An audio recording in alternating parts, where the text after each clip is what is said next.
Ladies and gentlemen, Radio Cayman's Talk Today with Sterling Dwayne Ebanks. But I do have some questions. There are more questions than answers. Radio Cayman's Talk Today.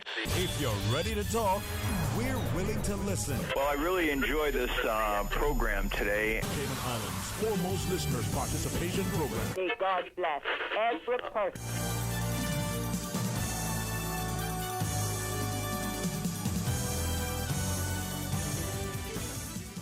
Good afternoon and welcome. Thank you very much for joining us on another magnificent Monday. We get start things off today with our friends from Cayman Enterprise City. The Vice President, Peter Riley, will be our guest. Talk with him for a bit, learn a lot of good things. I mean, the summer is upon us. What a wonderful way to find out what's going on. So stay tuned for Talk Today.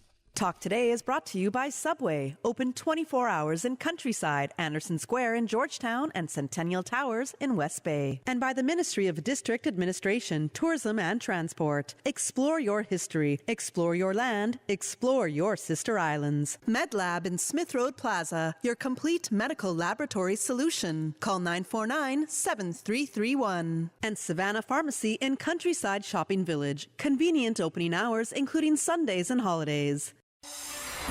Radio Cayman's Talk Today, the Cayman Islands' foremost listeners' participation program. We ask our listeners to avoid statements or comments which are abusive, derogatory, malicious, or defamatory. Do not use any indecent language or make any statement which is false or misleading. Email talktoday@candw.ky or call 1-800-534-8255. Courtesy of Flow. Cayman's #1 network that connects you to your world like never before. Let your voice be heard. Once again, here's your host, Sterling Dwayne Ebanks.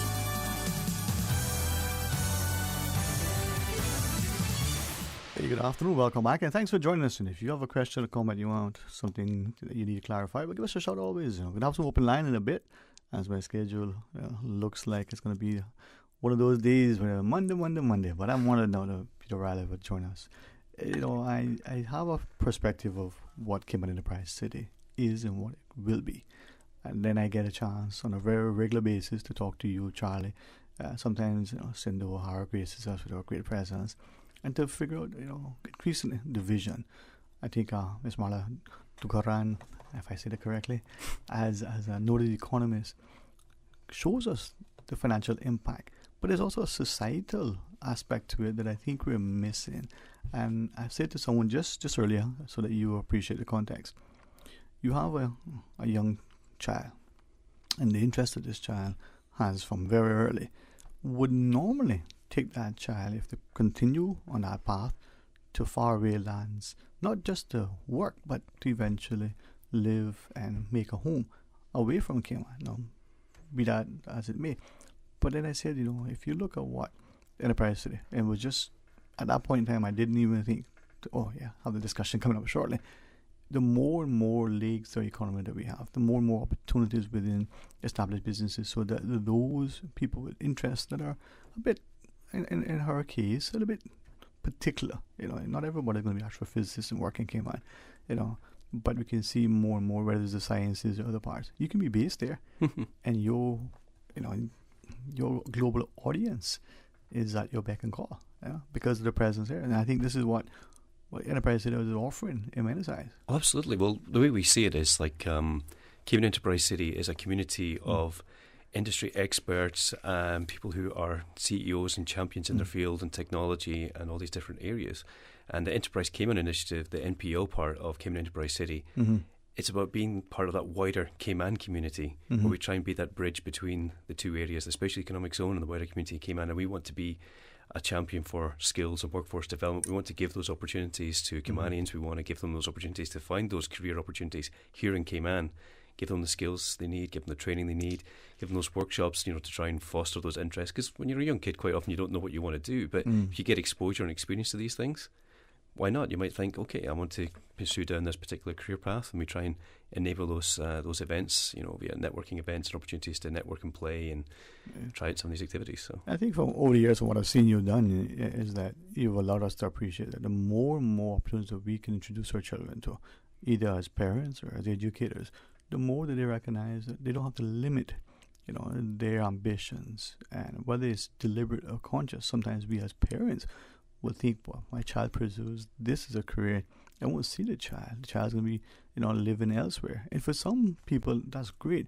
Maybe for the Cayman context, we're increasingly getting there that we don't allow that. But to grow up in a small community, to see great-grandparents still interacting with their children at 90, 100 plus, that is not something you see in today's world globally. But you see it frequently here, whether you're on the BRAC or whether you're in East End.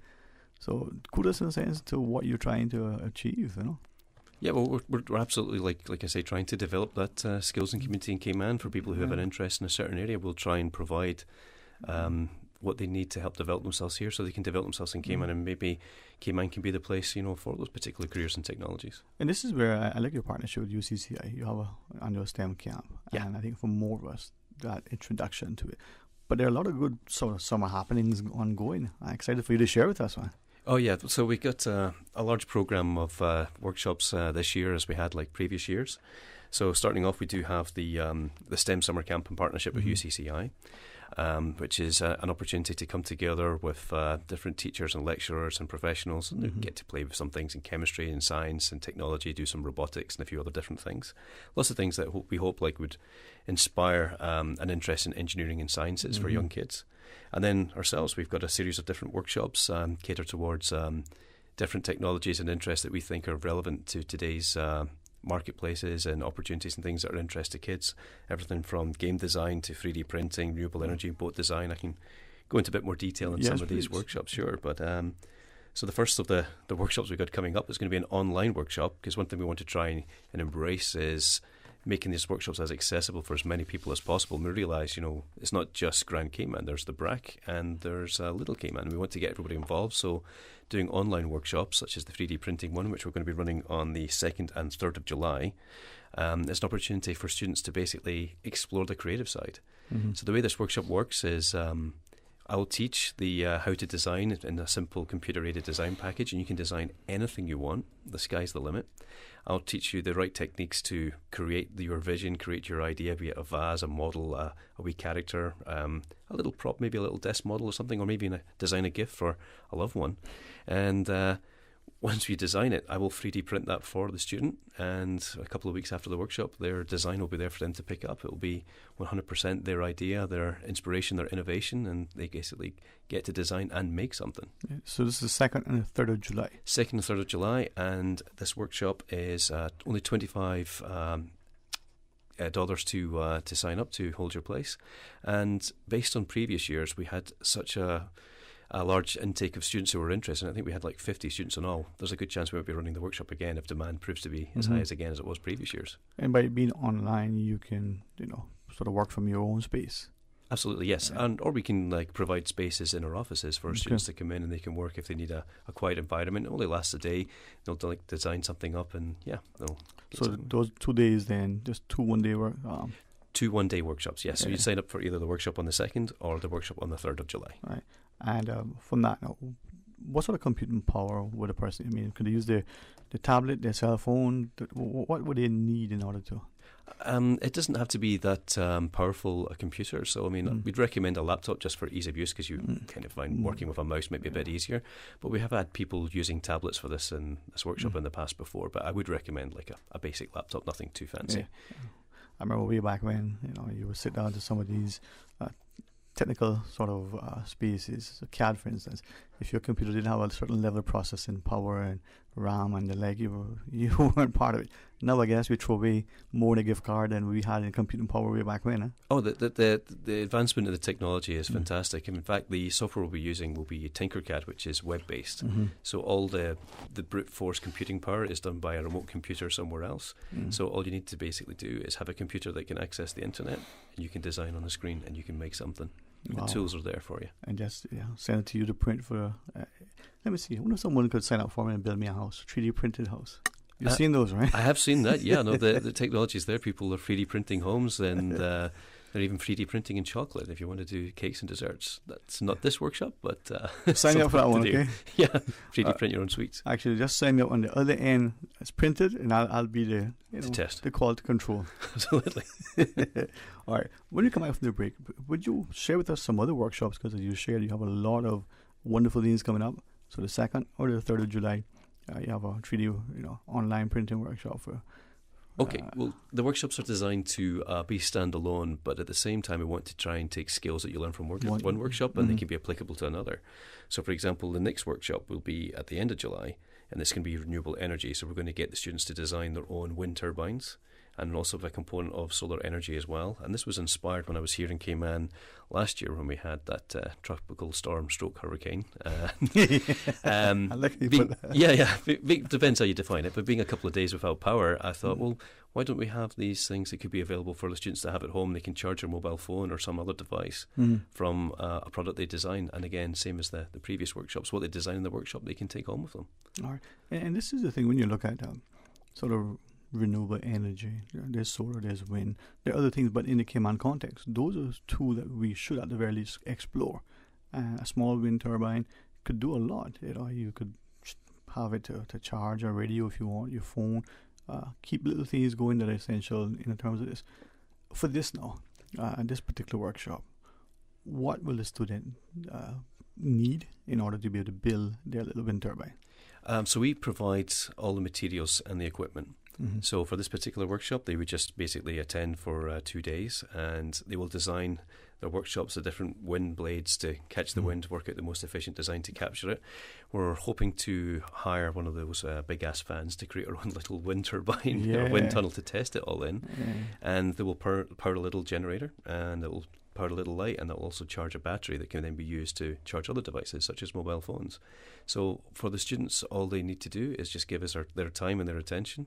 They get to design something. And end of July, you said, right? The 24th or whereabouts? That's the 23rd and 24th of July. That's what that one's bookmarked for. Okay, and it's over the 2 days. That's going to be a 2-day workshop, yes. Yeah. That to me is, well, you know what? See what else when we come back. Let's take the break. Let's pay attention. And then when we come back, you can say, well, repeat us for us. This wind turbine would be able to do this, or this. And who knows? It might be able to power your whole house if you scale it up. All right, stay tuned. We'll talk today. From boat days to beach gatherings, leave the catering to Subway. Choose from small and large sandwich platters, double meat wrap platters, and top it off with optional cookie platters for dessert. Or ask about our Subway box to go with the option of 6-inch or foot-long sandwich, 1 cookie, and 1 bag of chips for all occasions and celebrations. Let Subway focus on the food so you can focus on the fun. Visit subway.ky for catering options. Subway. Eat fresh. Karl Landsteiner was honored with the Nobel Peace Prize for developing the ABO system of human blood grouping in 1930. World Blood Donor Day is June 14th, saluting Karl's birthday. On behalf of our community, we, Rotary Club Central, thank you, the staff of the National Blood Bank. We thank you, our heroes, blood donors. Every day becomes World Blood Donor Day for we who need that pint to live. Call the National Blood Bank 244-2674 or 244-2669. Donating blood is an act of solidarity. When blood is needed, nothing else will do. A message from Rotary Central and the Cayman Blood Donor Service. Rotary serves to change lives. The best foundation you can wear is glowing, healthy skin. The offices of dermatologist Dr. Wayne Porter specialize in enhancing your skin's well-being. Whether you're seeking advanced skincare, including any skin cancers, Botox, filler, cosmetic skin enhancements, or simply looking to reduce wrinkles, Dr. Porter offers a full-service dermatology and dermatological surgery practice. For more information, email drportercayman@gmail.com or call 946-9020. That is 946-9020. For medical lab services in Cayman, go straight to MedLab. Blood test, x-ray, and mammogram, all of that is MedLab. affordable fees and friendly service, a full professional team. MedLab is always comfortable, MedLab is always clean. For medical lab services in Cayman, MedLab. Call 949-7331 and ask about MedLab's new state-of-the-art digital mammogram machine. Cayman, get ready for Blossom Premium All-Inclusive. Come enjoy ambience, sweet soca music, and a star-powered cast featuring Edwin Yearwood. Edwin Yearwood. Vashti, Red Plastic Bag. Red Plastic Bag. Erica Asai and Show Wayne Winchester. Show Wayne Winchester. Thursday, 30th June at the National Gallery. Party time 7 p.m. to midnight. Dress code light cocktail attire. Blossom Premium All-Inclusive for KMS Carnival, a production of Calabra and SW Limited. Talk today. But I do have some questions. Talk today. Cayman Islands' foremost listeners participation program. Talk today. Because there are more questions than answers. What the public is saying. Waiting to take your calls right now. Sterling Dwayne Ebanks.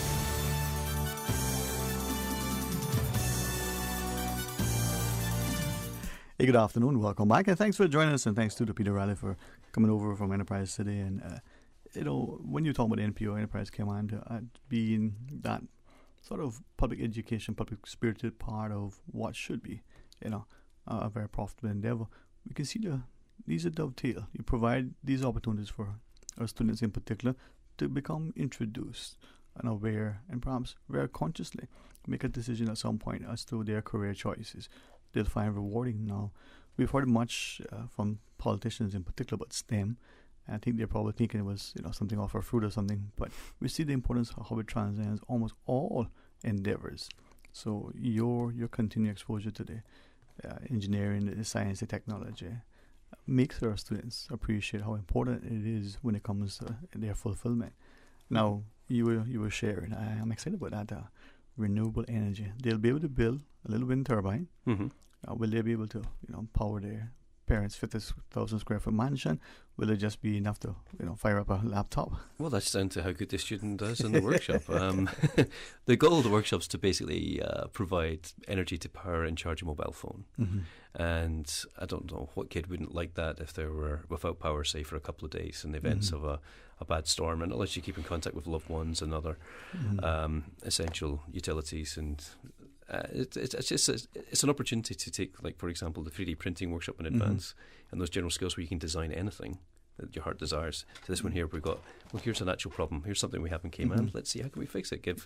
Help people out in those areas. So. In terms of scale and size, once this is designed, built, printed, and they're operational, what size are we looking at? A 1 foot by 6 inches? Are we looking at a 15-foot tower and the child can't run in his backpack? It will be fairly small. I guess the envelope, would be about the size of maybe like a 2 square foot in total. Because it's mostly taken up by the space of the wings itself that drive the turbine and generate that little bit of energy. But it's also the solar energy aspect as well. So if there's not wind, you can still get your power as well. So and I think this would be something good for the child. Way back when we went to summer camps, there were little popsicle sticks, and you made rafts, or you made some sort of book thing.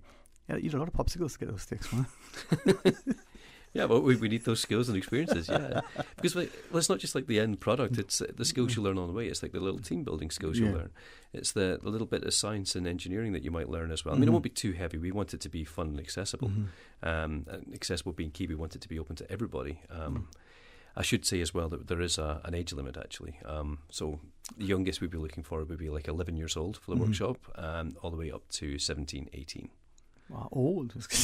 Well, because if somebody's interested and they've got the passion, we want to give them that opportunity. So all jokes aside, man, I think that there are many of us, 40, 50, 60, 70, 80, who would have loved to have those opportunities way back. There's never, too early to start, never too late And I think by having that age group, that child is now in middle school and they're in the end of high school, still opportunity to kindle that passion, as it were. We do have such a program of different events and activities that, although I said that there was that kind of age group that we're aiming for, if you find yourself you're outside of that and you're still interested in getting involved, please get in touch, because we will find something, or we will be able to create some content that would be appropriate to your age and skill level. And we get people to be reminded how to register for these workshops, but you have other stuff coming up as well.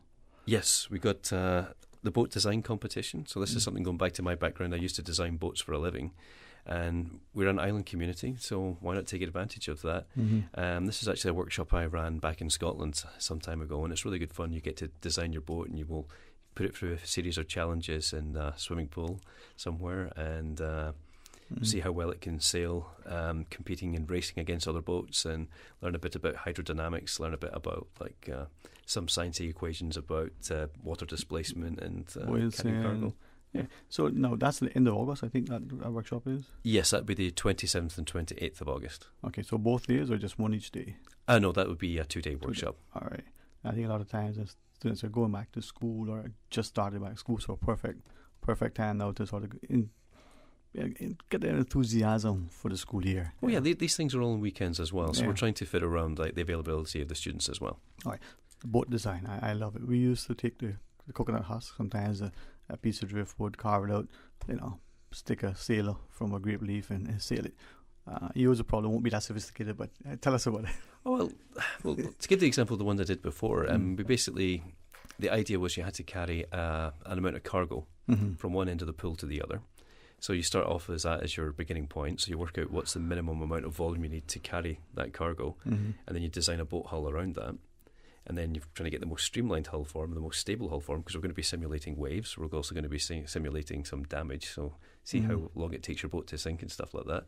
So there's lots of different factors, but it's all quite simple concepts.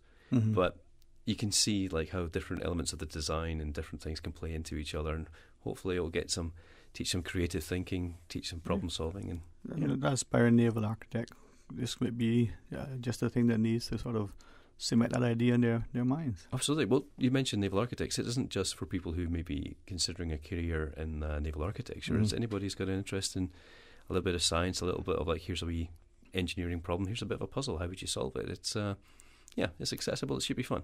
And that's the thing, we sometimes don't appreciate it. Just take the example of puzzles. Some of us would have 1,000-piece puzzle, and it'll be, at the end of the day, once we accomplished it, it will be something that we look at as a physical outcome, but the patience, the strategy, sometimes there's your father, your uncle helping your older sibling, that was a simple put together. Now you're taking this up the ante very, very much more. But the tools are here, and they're easy to use to actually develop your own thing. You're not limited to the materials as much as somebody might think. It's like I say, if you've got the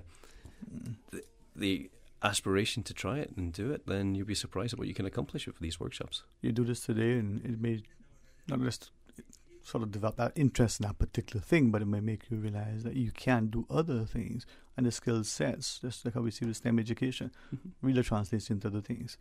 So you got a boat design competition. You got other stuff coming up? Well, we got the racing drone building event as well. So we got all the materials. The drones were all 3D printed frames, and these are going to be extremely capable racing drones. So we're going to go for a slightly more mature audience for this one, I think. These are going to be fantastic little flyers, and it's going to be a really exciting event.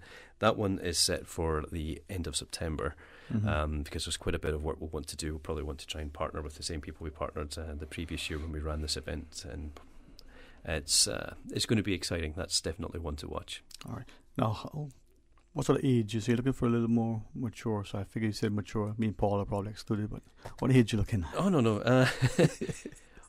Well, we'll be looking for 17-year-old and up for the racing drone workshop, just because there's some more moving parts and it's a bit more technical learning, because we're going to be teaching you how to fly the drones as well and race them through an obstacle course, among other things. But again, if somebody who's demonstrates that they are capable and they've got a passion or an interest, we'll get you involved. So that's... I don't know, man. It's amazing. Now, that's going to be a one-day workshop as well, or for a couple of days? That's going to be a 2-day workshop as currently planned, yeah. end of September. 24th and 25th of September. I should as well say where you can sign up for all these workshops. Yeah, I was going to ask you. No one. So the best way to get involved to inquire about any of these workshops or to sign up for these workshops is go onto the enterprisecayman.ky website. And if you scroll down to the bottom of the page, you'll see at the bottom there's an option there to sign up for the newsletter. So you just basically put your name and your email address, tell us what workshops you're interested in, or just like a general inquiry of something that you're interested in, or say, hey, I'm passionate about this particular field of science, accounting, technology, maths, or engineering, and we'll see what we can do to try and create something. Or perhaps if you're wanting to get involved in some other way, maybe as a sponsor or as a teacher or somebody who wants to say, hey, I'd like to get some more in-depth experience with 3D printing, we can arrange that. But yeah, it's fascinating. Now we got a quick little break to take. I think you have some other things you want to share with our listeners as well. All right, when we come back, Peter Riley will remind us what we have covered, but introduce some new things. So stay tuned for Talk Today. Busy, busy, busy. Feel like there's not just enough hours in the day.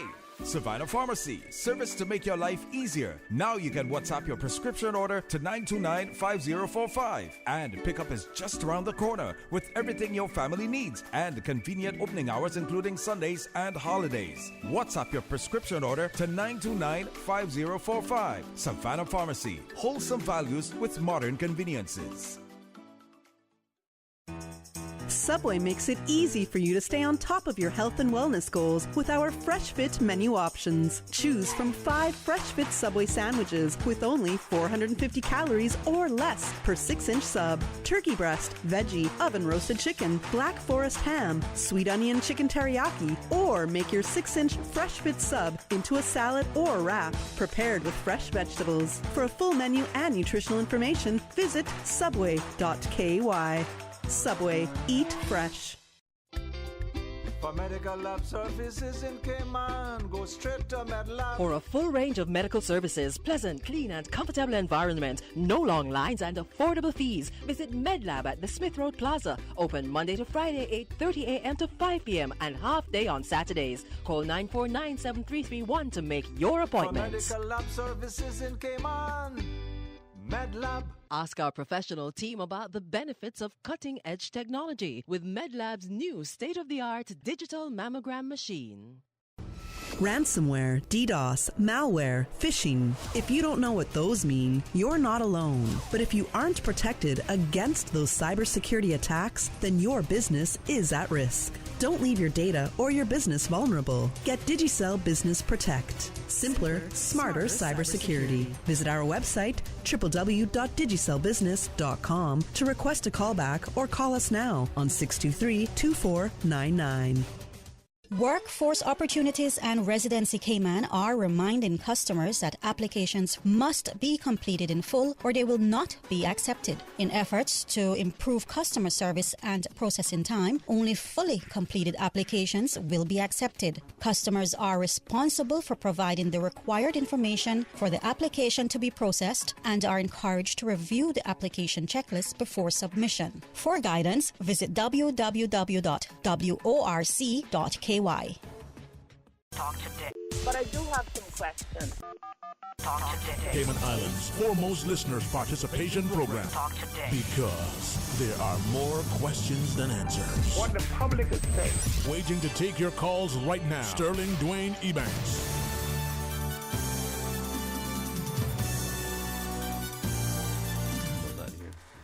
Hey, good afternoon. Welcome back, and thanks for joining us. And thanks to the Peter Riley, for sitting with us and sharing what's happening at Cayman Enterprise today and Enterprise Cayman. And I think for Cayman being not just a seafaring nation, but one that, and I've always fascinated by this. It's an island. You can understand that you would naturally gravitate to maritime affairs, but we have such a strong aviation history as well. And to me, that's indicative of the spirit of the people, not just the tenacity, that's not the resolve, not just their resilience, but the acumen to look at things and not be limited by the environment, not to be hindered by self-imposed sort of censored perspective. And Enterprise Cayman is that innovative approach, harkening back to that time of the innovative industriousness of our ancestors. Man. So you guys got some good things going on that is fascinating. we're talking about a racing drone building, and then you get to race them after they're built. Absolutely, yep. Try not to crash them, but yeah. So we got the racing drones. We got your boats design. We got the renewable energy. Just like lots of things that we feel like there's opportunity, for like STEM themed workshops and events, that would benefit Cayman. And I'm hoping that, and I believe we're there, but just in case, that our parents and our wider community will say to all of our children, hey, listen, it doesn't matter if you're interested in sports or the arts, whether you're male or female or other, you can take advantage of this, come away with a renewed sense of enthusiasm. Who knows, you find a passion that may be a career, but it may be something that allows you as you go through your career to be able to give back because you've had this as a hobby, as it were. You never know. Well, absolutely. Well, these workshops are particularly important to me personally because when I was a young kid, growing up, I didn't know what I wanted to do. My parents took me to this robotics fair, and it was like a sort of like workshop similar to the ones that we were now putting on, and that was what ignited that spark for me, was basically experiencing that and realizing this is what I want to do, this is what inspires me, this is something I'd like to get involved in more. And well, I appreciate you sharing that with us because I think we need to understand that our children may have lots of interests. They may be on shore, they may be, I have a friend, he always wanted to be a physician. I believe the story goes that even in the womb, he was trying to figure out how to, get his way out and provide probably would be the first cesarean from the inside. But he always knew that, and he worked towards it, despite whatever challenges there may be, whatever discouragement may have come from peers, from family, from educators, little things that happen. Yeah, he persevered. But very, very few of us know what we want to do from the womb. Some of us at our ages are still trying to figure out what we want to do. So when I grow up, I think I know what I want to be. But you, thank you for the kind laughter. Yeah, no, I appreciate the point. I can certainly relate to that. Yeah, it's absolutely. I think somebody should come along, even if they've got the smallest interest in any of these topics that we might have mentioned today. It can lead to other things. I mean, there's transferable skills, there's team building, there's budgeting comes part of like planning these projects and all the different skills and community engagement. It's something. That's the part I think I like about what you're doing. It's allowing us to appreciate that it's accessible. Sometimes we think we want to do something, but we're unsure. We become overwhelmed. Well, I can't afford that. I can't get to that place. It's going to cost too much. Well, what does that involve? And then before we even take that first step, we found a million reasons why not to even bother. What you're doing, that level of community engagement, gives all of us a chance to say, you know what, this might be the thing. Well, these workshops are all designed to be delivered as low cost as possible for the individual. We cover all the materials. We cover the rental of all the equipment and everything else that comes part of it. All we ask for is like a minimum contribution just to get the engagement, to get that registered spot. And after that, we provide all the workshop materials. And if it's one of the workshops that are in person, like, for example, the renewable energy, the boat design, we'll take care of the catering for you as well on the day. You just need to show up and enjoy yourself. Yeah, and this is where I like what you shared. You may eventually, let's say the racing drone with a boat design, for instance, you may have that interest now. But even if you don't, or if it changes, the skills that you develop, the ability to problem solve, the team building, the fact that something to happen, you need to be consistent, you need to be dedicated, you need to show up. You can't win the game if you don't feel your team, right? Yeah. And this may give that student that chance to appreciate it. They want to get somewhere, they got to put in the effort. Yeah, you just got to try your hand at lots of different things till you find, like, this is the thing that ticks for me, this is the passion, this is what I want to, this is what I look into further. All right. I always enjoy talking to you because I learn and even sometimes laugh, but what else do you have coming up, man?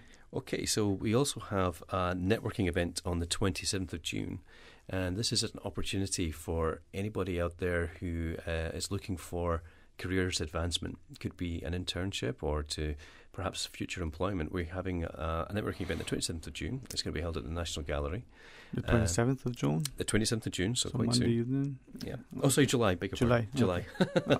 27th of July. Thanks for correcting me there. Sorry, I was just subtle. My notes are all over the place there. So the 27th of July, networking event at the National Gallery, and attending will be some of our industry leaders in Cayman Enterprise City, Special Economic Zone. And last year I think we had like 75 people attending. That was like students and businesses, professionals. And it's a chance to go along and basically say, hey, this is what I'm interested in, this is my resume, this is what I want to do. And it could lead to career prospects, it could lead to internships, it could lead to scholarships, it could lead to that first step to your future career. So we highly encourage people to come along. All right, so it'll be at National Gallery on July 27th. July 27th, yes. All right, so I guess like with anything they want more information, they could go to your website. Absolutely. So enterprisecayman.ky, sign up for the newsletter, and we'll get you all the details. We'll get you signed up.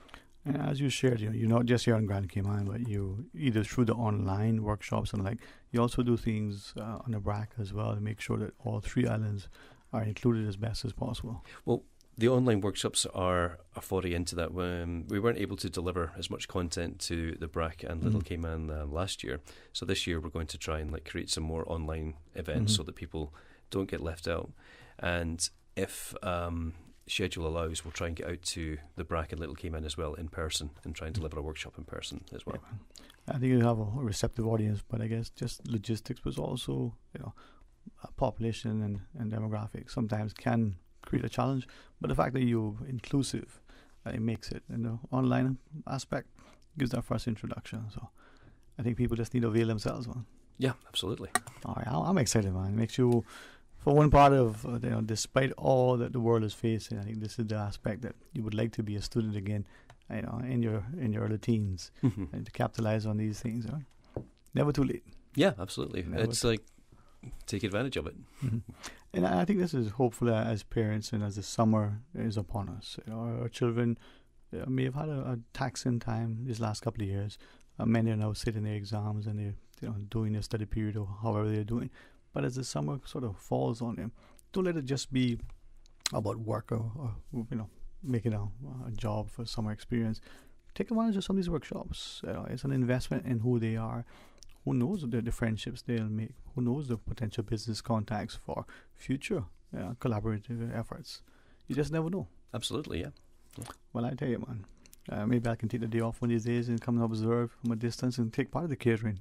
No, we'd actually be delighted to have you there if you want to do your show live from the event. Yeah, that would be awesome, even on a weekend, man. And I say that seriously because I think at the end of the day, it's for us to start to appreciate what we're doing now. It's like, Mr. Bill Adam always talks about the cathedral builders. You lay the foundation now, you make it very structurally sound, you get people to buy in, and 1,000 years, you can still celebrate it.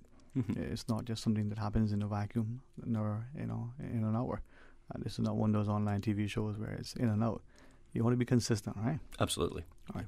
Well, Peter, it's always a pleasure, man. It made this rest of the week be very productive this summer, and all of the workshops not just be a resounding success, but resonate, with our students in particular as to what their careers can be like, fulfilling, very rewarding, not just monetarily, but that sense of self. So I appreciate it, man.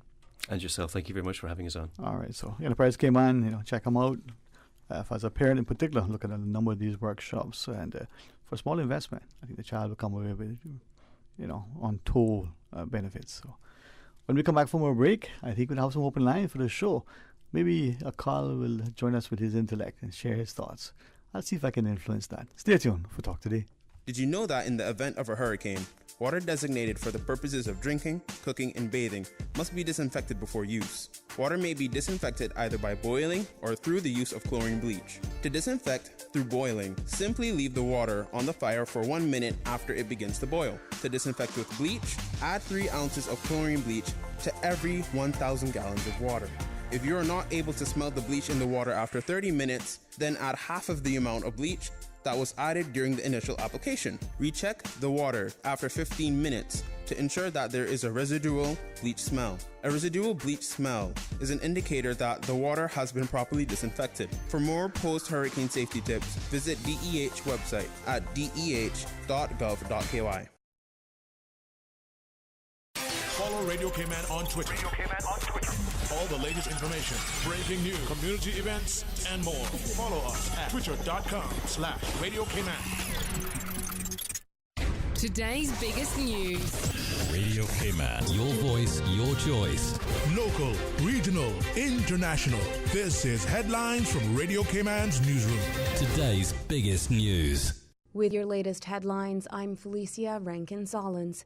The University College of the Cayman Islands commencement ceremony, originally scheduled for Saturday, June 25th, 2022, will now take place on Wednesday, August 17th, 2022.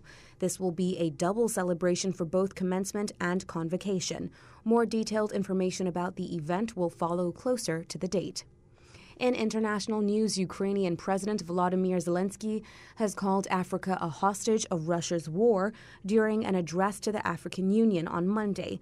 Russia's invasion and its blockade of Ukraine's grain exports has sparked grain and fertilizer shortages and put millions of people at risk of hunger. Western countries have urged Russia to release Ukraine's vast grain stores. The blockade has sparked warnings that tens of millions of people are at risk of famine, and it has sent food prices soaring. Around 30 flights carrying up to 5,000 passengers have been cancelled at Heathrow Airport due to technical issues affecting baggage. The airport asked airlines to cut 10% of flights from schedules across Terminals 2 and 3 on Monday. It comes after problems at baggage reclaim areas, with images of luggage being piled up high emerging last week. Tens of thousands of passengers have been hit by airport disruption and flight cancellation in recent weeks. These are your headlines. I'm Felicia Rankin-Solins. For the latest in news and information, follow Radio Cayman on social media, Facebook, Instagram, Twitter. Download the Radio Cayman app or log on to our website, radiocayman.gov.ky. Subway is giving you flavor around the clock with the new Chicken Squad sandwich options. Try the classic chicken and bacon ranch, the sweet and savory barbecue chicken, or the chicken cordon bleu. 3 new appetizing and delicious sub options that you can also make into a wrap. The Chicken Squad is available at Subway for only a limited time. Subway, giving you something to cluck about.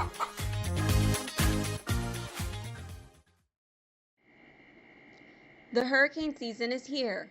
Are you ready? If not, now is the time to prepare. Follow the Water Authority on social media for important announcements and survival tips throughout the hurricane season. You can download free preparedness brochures from the Water Authority's website, www.waterauthority.ky. Be aware, be safe, be prepared. Ransomware, DDoS, malware, phishing. If you don't know what those mean, you're not alone. But if you aren't protected against those cybersecurity attacks, then your business is at risk. Don't leave your data or your business vulnerable. Get Digicel Business Protect. Simpler, smarter cybersecurity. Visit our website, www.digicelbusiness.com, to request a callback or call us now on 623-2499. Talk today. But I do have some questions. Talk today. Cayman Islands' foremost listeners' participation program. Talk today. Because there are more questions than answers. What the public is saying. Waiting to take your calls right now. Sterling Dwayne Ebanks.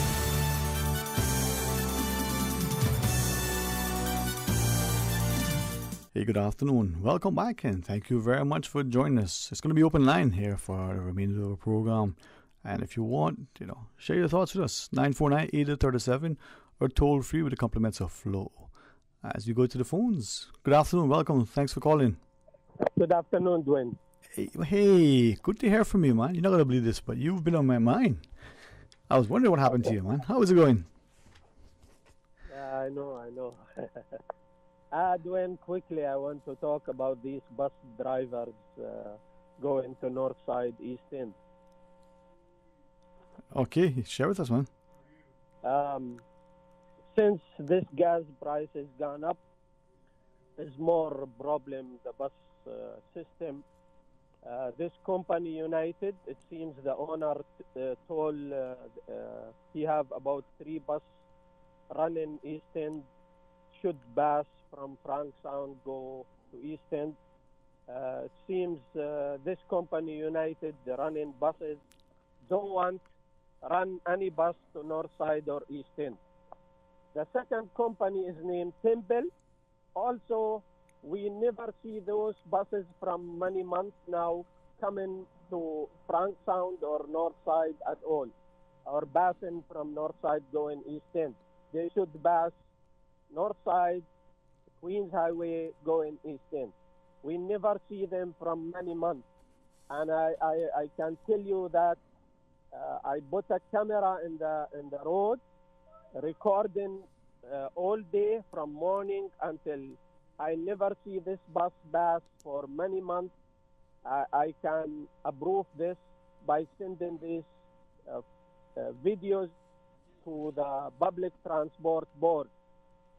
Those buses drivers are in a work permit holders. I hear the minister say that he wants to stop the work permit holders to run public bus, and I agree with that.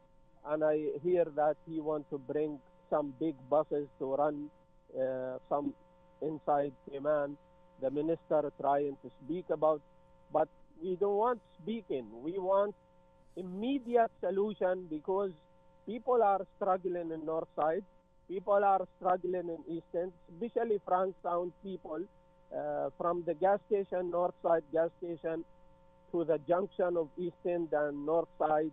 That area, we don't see no buses at all. Only some of the old, long-time drivers who been in Cayman long time, those the ones they come. Others, those newcomers, who work permit holders, they have no manners, no behavior. Their manners. One of them attacked me because I speak about the buses and the radio, and I report him to the police. Until today, I don't hear from the police anything. They are criminals. I sent to Jamaica. Some of them, they have fake, police record. They pay money to there, and they get police without record. Some of them have record. Some of them have criminal record. And I asked a Jamaican police officer who is my friend to check for me. And I find some of the names, they are given trouble here. They have criminal records in Jamaica. This needs a full investigation from the governor, from Mr. Manderson. Those people are behaving bad. They don't go East End. They don't go North Side. They cussing bad words. They playing bad music. And one of them making a church inside. He giving church brochure and collecting donation and write Jesus Express in the bus.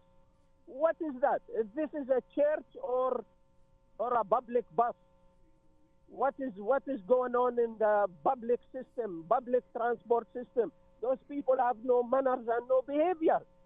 Their language, their attitude, how they dress, their bands drop and their boxer, what they are trying to promote. The behavior is no good. And I hope the minister is serious about bringing those people to, or get them out of the system.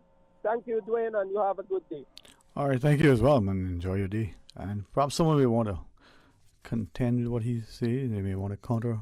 Perhaps they may want to collaborate, or otherwise share that he's perhaps not exactly recall it as it is.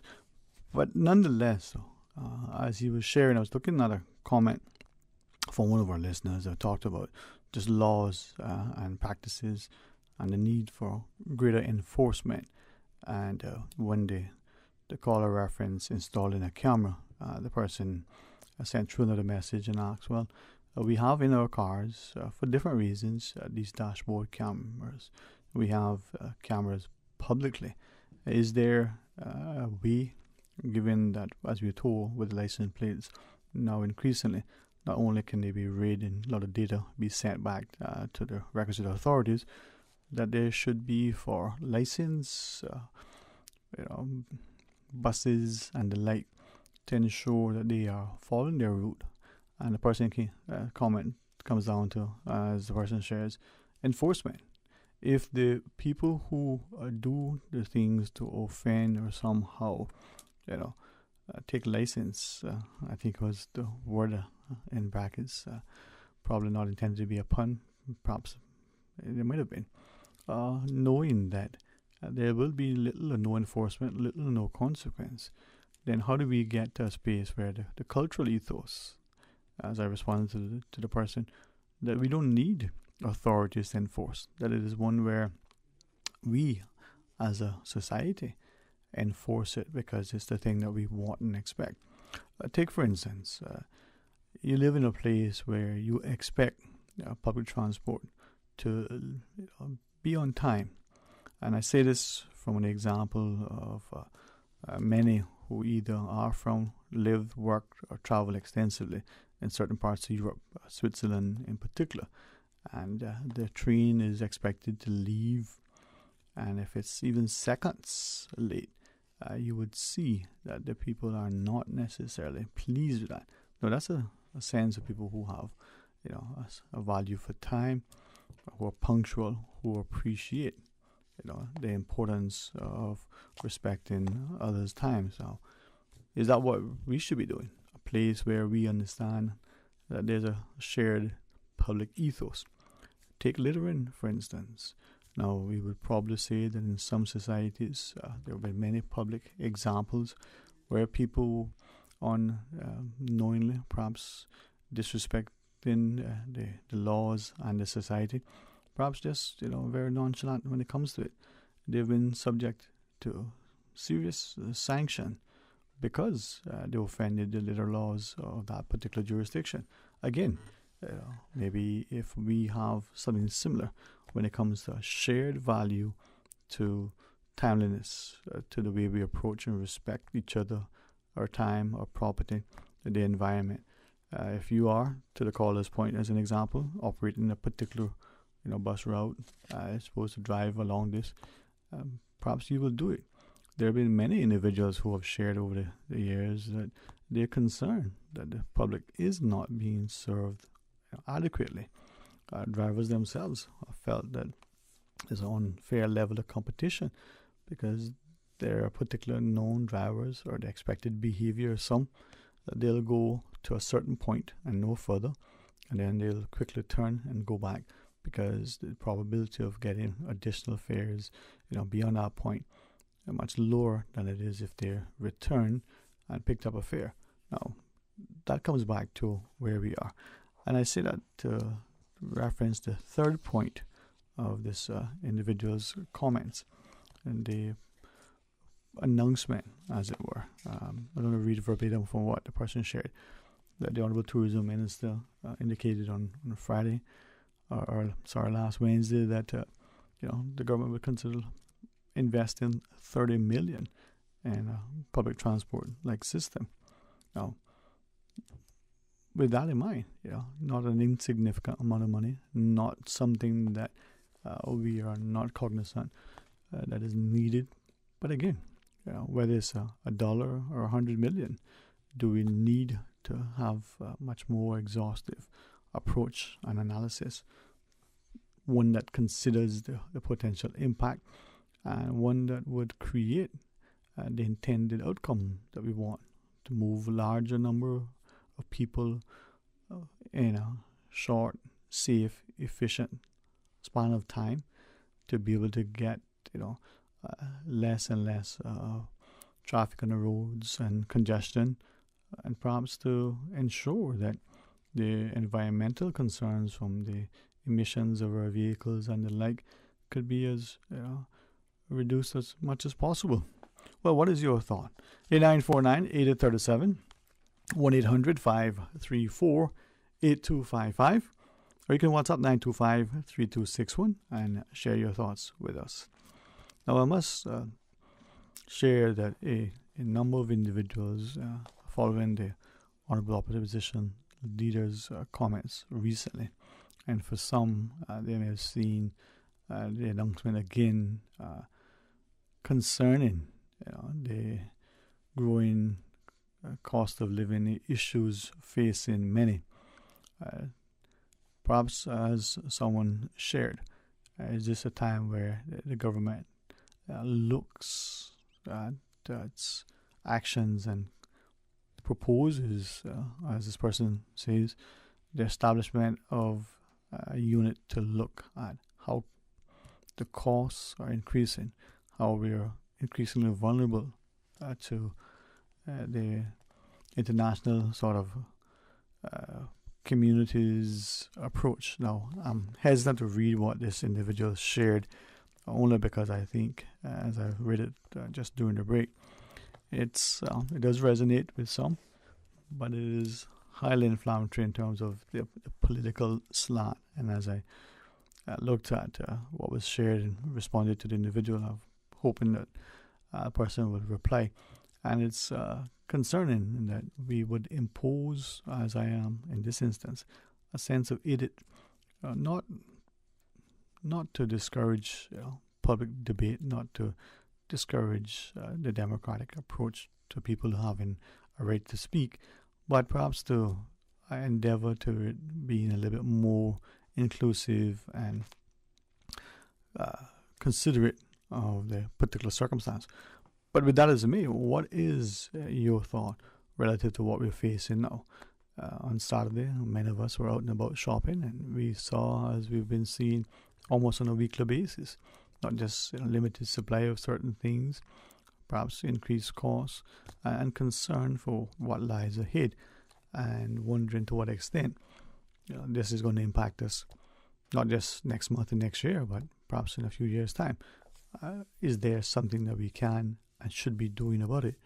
Now, this other message that came through in sort of chastising, perhaps some would even say castigating the governments over the years, and questioning whether there'll be anything different in this administration, is suggesting that when it comes to food security, as it said, that particular plant, seed or otherwise, will take some time to grow. And is it a case that we need to look more closely at how we are farming, what we can do to incentivize more of the garden and backyard farming and the like, and even the availability of certain food stuff.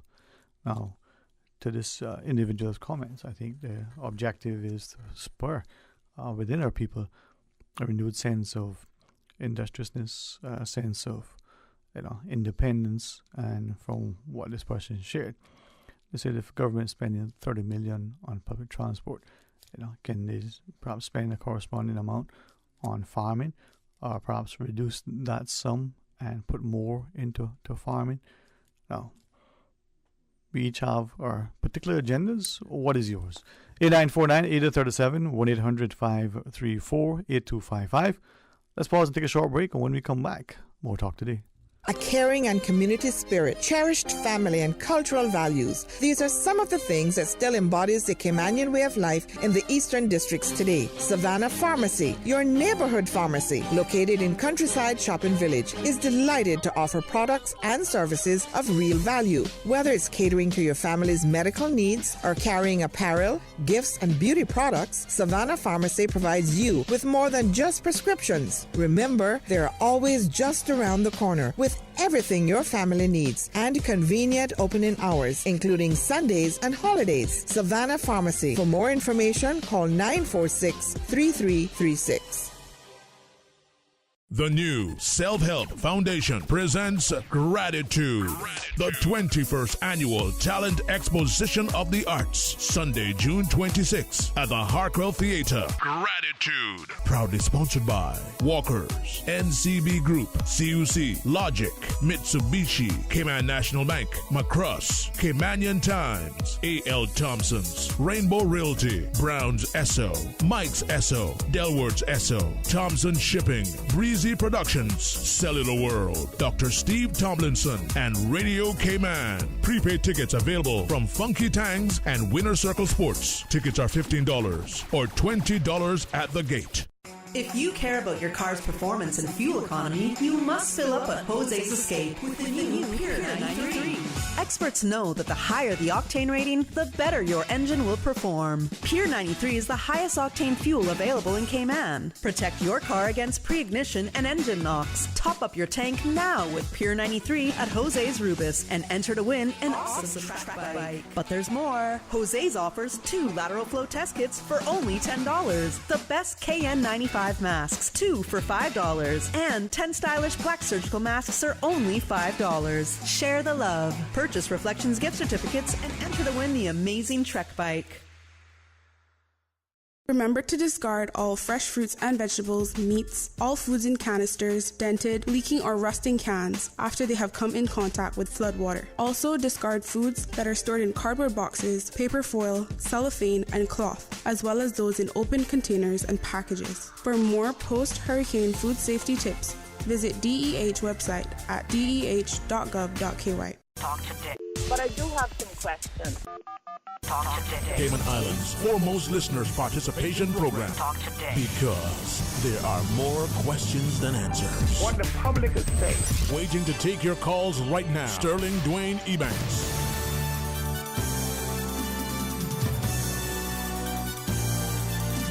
Hey, good afternoon and welcome back, and thank you so much for joining us. It is open line 949-8037. Toll free, the compliments of Flow at 1-800-534-TALK. That's 1-800-534-8255. And certainly you can WhatsApp 925-3261. It is, as we look at one of our WhatsApp messages here, it is interesting to see how many of our people respond to some of our callers, and 3 messages sort of looking at the gentleman who called in relation to his questioning the public transport operators and the like, and one of them shared that is it that he is the only voice who's willing and courageous to share these things, and the other 2 are saying, well, is it just a personal thing? Well, again, you be the judge. Let's go to the call. Hey, good afternoon. Welcome. Thanks for calling. Hi, Sterling. How are you? Hey, I'm very thankful. How about you? Pretty good. Thankful. A beautiful sunny day in the Cayman Islands. Well, it is. I mean, after a nice rainy weekend, I think we're looking for the sunshine, huh? Yes. My desert rose and all my other plants are happy, but my farming is not happy because the cats and the dogs and the chickens are digging out everything. That is, I'm glad you're able to, put a smile to that. But that's something that I think more and more people are increasingly concerned. They're not farming, on a commercial scale, but even those that are, and then all that work and effort, and when they're ready for the soursop or the neesberry or the scallions or whatever it is that they have in the backyard, only to find the chickens, the cats, and the dogs. So what can we do, to help that? Oh boy! Well, the chickens. I used to catch them one time, and they stopped. The cats and the dogs, they're quite sure has a yard and an owner, but they're just letting them have a grand time by walking about and going in people's yards, getting used to the neighbors and so forth. And I don't think that is right to know that when you don't have an animal, and then someone else's animal is being in your yard, it hurts to the core, And I appreciate you sharing that, because I don't think sometimes, those of us who have those pets that you shared just allowed to wander freely into others' yards. I don't think that we are, being deliberately conscious of the negative consequence. What can we do to address that? I mean, That's a good question. Carolyn, if you always work together, you have a better island to live on. That's what I have to say about about any situation here in Cayman. Yeah, I agree with you, man. I went to the market last week and bought some plantains, and they were $3 a pound. And the couple that I picked up then came up to $12. Mm-hmm. I think it was four. But some there was pretty good size, and I knew the lady very well, and I said her $3 a pound. Said down next year is $2.50. She said, well, she has to buy them. So I said, I'm not saying anything about you not buying them, but I'm quite sure they're all probably buying from all the same dealers out there from East End or wherever they're bringing their stuff from downtown to sell. You know what I mean? Yeah. But anyhow, she took $1 off, but Sterling, I had to wait a week for the plantain to ripe, and Sterling, it never had 1 ounce of sweetness to it. Do you know, are they using any fertilizer now since Grace Hurricane to bring up their food fast that we can have something here? I don't know. But the plantain that we're getting since Grace, the size of them is unbelievable. And it now had no taste whatsoever, so not even an ounce of sugar. No sweetness to it. That is something I think, as you shared, maybe we need to consider the potential impact. But then when we're growing things, do we want it, grown faster than nature? No. Yeah. No, not growing faster. We want that real brown taste of natural grown, nothing to grow overnight. You know? But I don't know, someone said they're probably using fertilizer. I don't have any proof, so we just leave that there, Yeah. But Sterling, you was mentioning something about cameras and so forth on various places. Sterling, this little island is so small. We have a police department. We have a lot of people that's on the road practically 24/7 that is seeing things, and the police is out here when I would say that they're ready. Do you know that I guess they must have a group of officers who work together. Like, let's say, for example, like 6 officers on, right? And I wonder if those complete 6 officers get that 4 days completely off together, that then makes it less officers to be working on our roads for us and wherever else. Because Sterling, if we're going to put up a camera in every corner of this little baby island, we're going to be watching New York and England with cameras. And our population is so small. And I can't hear where these cameras is catching anyone and it's saving anyone's life. And I can't hear that they're taking these cameras to court to win a case or to lose a case. You follow me? Well, I don't understand. Yeah. As I listen to you, though, I'm wondering to what extent we are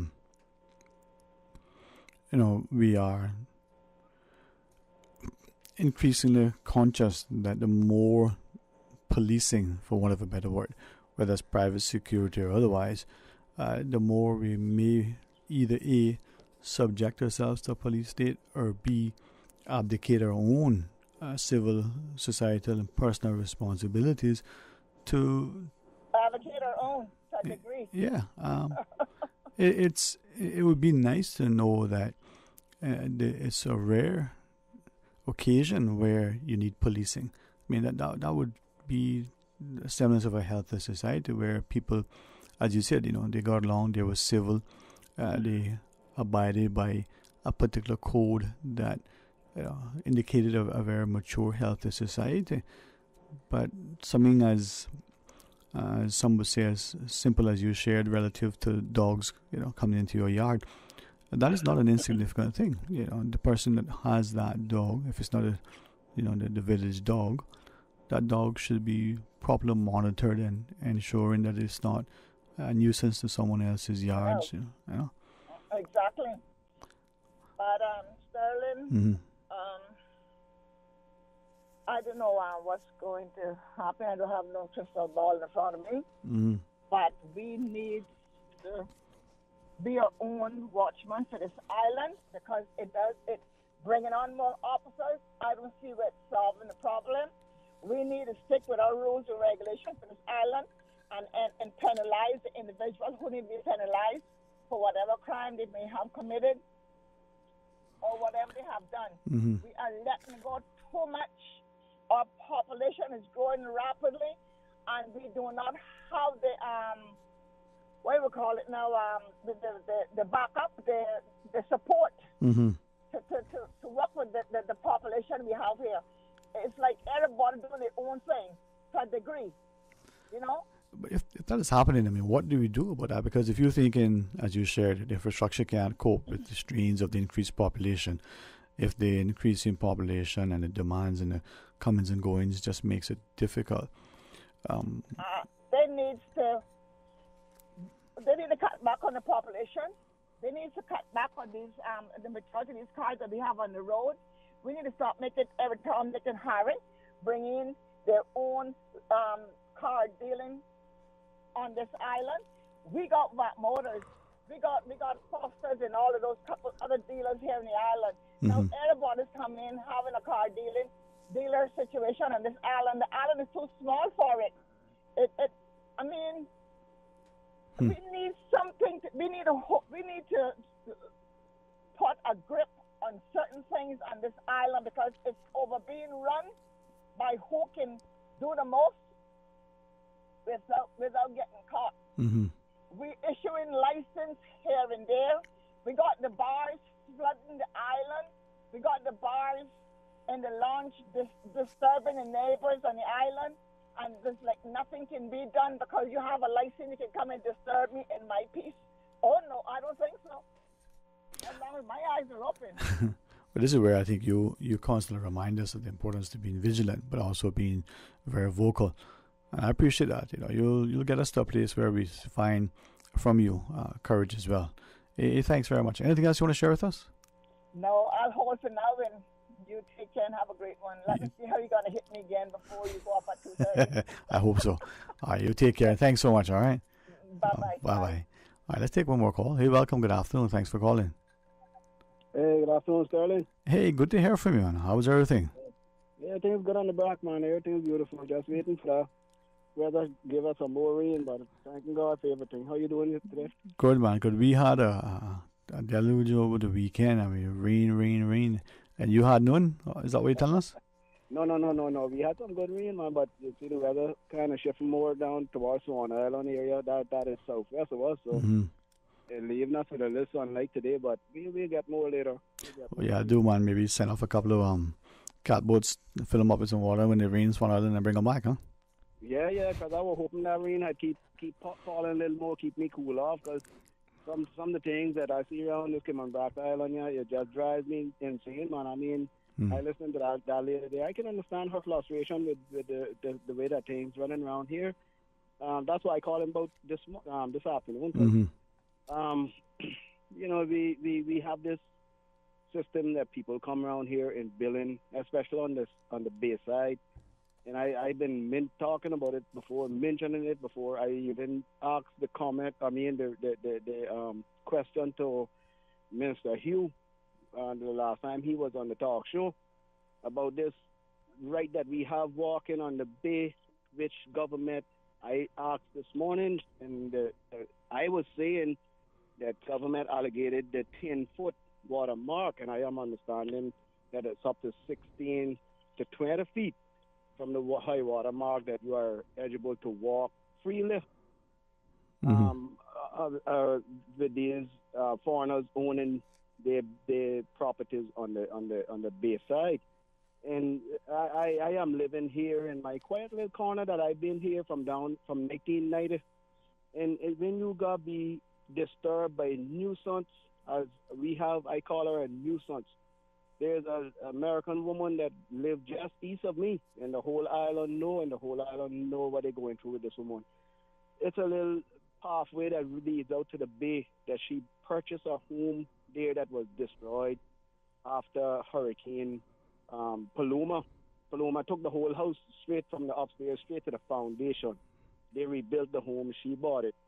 And she take the whole road and want to lock it off with prickle trees and all kind of cactuses that people can't get access to the road. No government just turn around and put a beautiful pavement of asphalt road there for people to go drive out to the Bay and view the ocean and drive back out. This woman still turns around, park her vehicle in the middle of the road where people can't have no access to the road, like she owned the whole, both sides and the road herself. Now I understand she owned the east side of the road, the full side. That doesn't give her no right to block the government. They just blocked off the road a week ago to have access for people to have access to drive in and out the road. This, I don't understand. Why do government allow these people to come here and lay their own rules now, Sterling? I live here, like I say, from 1990. If I don't lay rules down for my private road, now where I live is a private drive. If I don't lay rules down, my cats would be killed. Possibility my children today probably would have been run over from people coming in and out the road. That is a private drive. But when you live in an area where government owns, you do not have no control over that. That is free to the public to drive in and out. Now, I'm not saying that people must go 50 miles per hour down in the road and come back out. But what I'm saying is she goes on like she owned the entire lot And I took it upon myself this morning to go and get information about this road. And it seems like people is complaining. The police is going to work and she still can't stop. I don't understand why it is that people come in our country. They purchase lots. They purchase homes. And there's no law laying down to these people and saying, listen, if you purchase a piece of property on the beach, you must give the local people, whoever walk across the beach, access in order to cross. That 16 to 20 feet is not yours. It's Crown property. Sterling, today they want to own out to the, I keep saying it, they want to own out to the Sea bottom. They cannot do that in this island. They come here, they come and find us here, they come and purchase here. They didn't brought what they living in on the beach side. They didn't bring that here. They came and purchased it, but they want to lay their own regulations down for their house because it's on the beach, and now we can't cross it left and right. Something serious is going to be written down in the laws regarding foreigners coming in here, taking Cayman Brac, Little Cayman, and Grand Cayman, and making it a foreign country instead of them coming here and respecting us. We're not here to beg, Sterling, from nobody. We are here to function properly for our young and for their young. How do we, I listened to the frustration and realizing that, what you're relaying, we probably have that in many other parts. So how do we address that? The thing about it is, Sterling, to address these things, you go to the departments and you report it. The first thing they say, oh, they can't do nothing. I will say this. I remember years ago, we had a district officer here, district commissioner. And every time a certain gentleman on this island used to go to him, he used to say, yo, don't come to me, my hands are tied. That man got enough one day, and he said back to him, he said, you know what you do? Tell me your hands tied this morning, and I got chop them loose. And these are the things that are happening today when you go to the leaders, or not the leaders, when you go to the police or you go to the district office and you go and complain regarding these people coming here and do this, you hear them, it ain't nothing they can do. It got to be somebody that can do something. I mean, how can laws be written but nobody abide by the laws? Is it then that not only maybe limited or lax enforcement, maybe it's a misunderstanding or misinterpretation or misapplication? I mean, do we need, as you shared, clarity? You're giving us reference 16 to 20 feet. Even if that's the instance, is it 16, is it 17, 18, 19, or 20? Exactly. Exactly. And I think... Go ahead. Go ahead. I think, as you were saying, part of the challenge that maybe thinking of beach access is here and Grand Cayman with the recent sort of interpretation and pronouncements. One labeled under the pretense that this thing existed and it was always there, only to be told, well, not unless until it's registered. Or maybe that's part of the challenge that we're having. We're superimposing a particular perspective without the willingness to properly, have it dealt with. Is that part of the challenge? It is a part of the challenge, and the thing about it is, Sterling, what's happening, the people that even in these offices don't even know the laws and the regulations. That is the problem. If you mention it to a police officer, let's say a police officer, he don't even know the regulations. He don't even know the laws and rules that concerning it. If you go to the district admin building, the first thing they tell you, they don't know what's going on. They don't know this, they don't know that. Somebody should know something. Somebody got to know something. I don't understand why it is. I can right now, I of one department, I can respect out of this district admin here and on this island. Now, I can respect those that work in lands and survey. I can go to them at any given point in time and ask a question, and right away I got to receive an answer. You go to anyone else, or they done nothing. But why are they working there if they done nothing? I don't understand why it is that these people have so much have so much say and so much power over us, the Caymanians. Where do we stand? My children right now, we lived in this area for decades. And one system came down. Right now they call this a marine area where we are living now. We fished this all our life. If we needed something to eat, we go out there, catch it, and come back home and cook. Now they lock it off, but I can't go out there. But listen to this. They don't have no signs regulating that this is a marine park. If you go out there, the first thing the marine police come and say, oh, this is a marine zone. But there's no signs.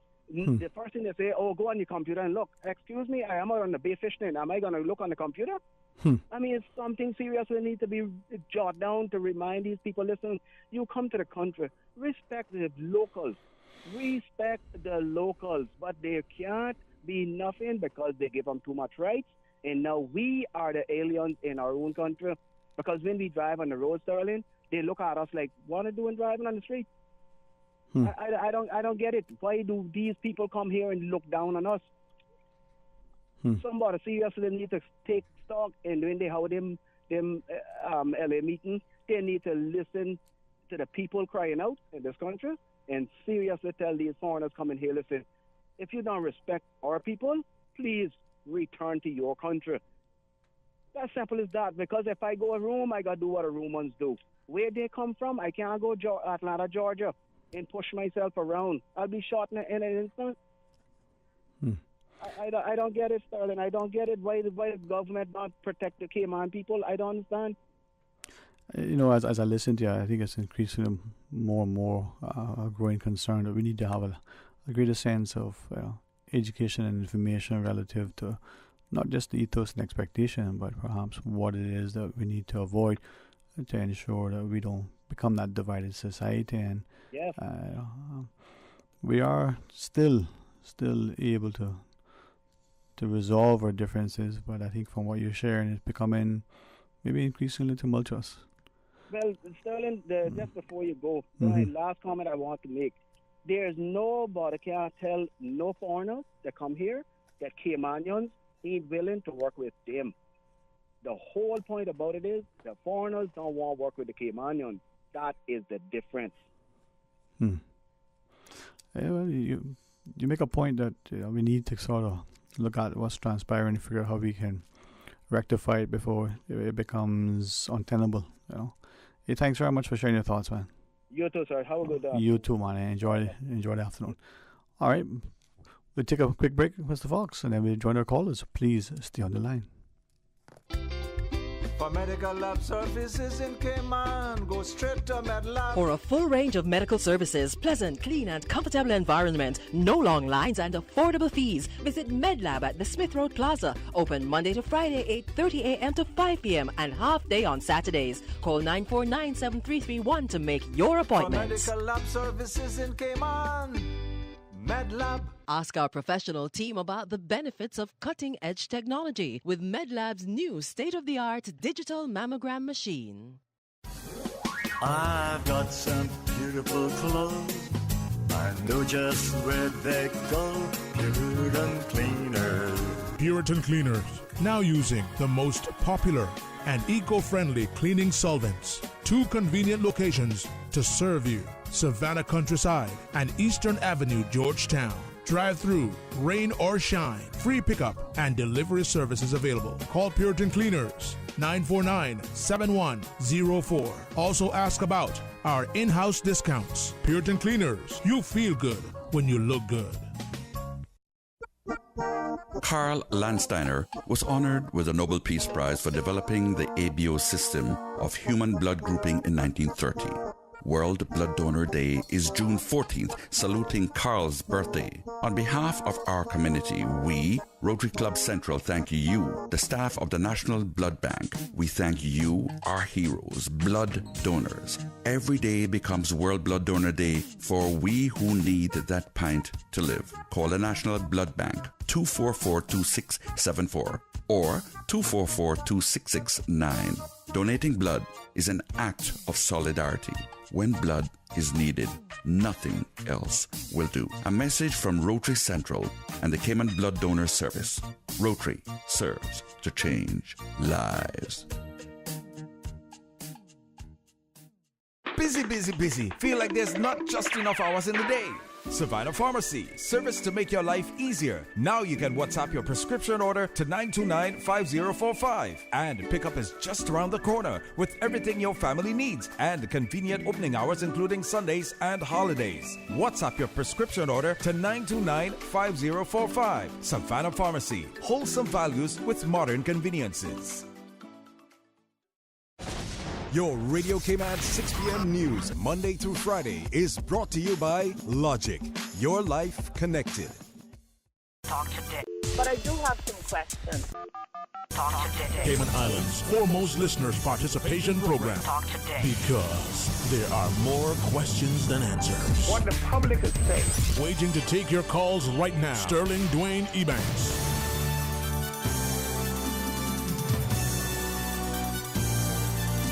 Hey, good afternoon and welcome back, and thanks for sharing your thoughts with us. It is open line as we go straight to the phones. Hey, good afternoon. Thanks for calling. Hey, good afternoon. All right. 949-8037 or toll free with the compliments of Flow. Let's go to the phones. Welcome. Good afternoon. Yeah, hello. And if you're there, you're welcome to share your thoughts with us. Good afternoon. Good afternoon, Dwayne. Hey, how are you today, man? How are you? Okay. Good, man. Sometimes the phones give us a little challenge, man, so I'm glad that you were able to get through. Yeah, thank you, man. We're talking about access to the seaside. Mm-hmm. Yeah, in Borgesons in West Bay. There's a new condo apartment place there named Borgesons. Mm-hmm. I don't know if you have seen it. I guess you have. Yeah. Been a West Bay. Yeah. Yeah, you're right, man. Well, anyway, these people that build the Borgesons condos right across the street on the seaside by the beach. Mm-hmm. There used to be a beach access there for people to reach the beach from that area. And ever since they built the Borgeson condos, they have now locked that gate with a padlock. And they have a sign on the gate saying, only those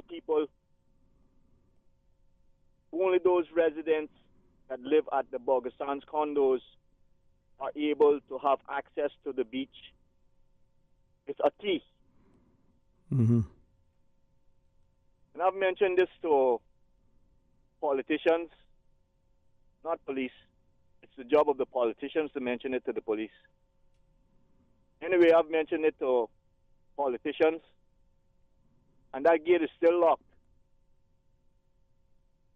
And for some reason, if there was an emergency that the ambulance went in that area, and there was someone drowning on the beach, or some emergency there on the beach in that area, and the quickest way for them to get to those people was through that area. And that person was to die because of that gate being closed. Mm-hmm. There needs to be a law in the Cayman Islands that any beach access or any access to the seaside that is blocked, there's a sentence of 10 years in prison if a person loses their life because of that access being blocked. And then that'll make people think twice about doing what they're doing. And the government has to get serious about it. I mean, they depend on us when it comes to election time and voting for them in order to help us. And then when we mention things to them,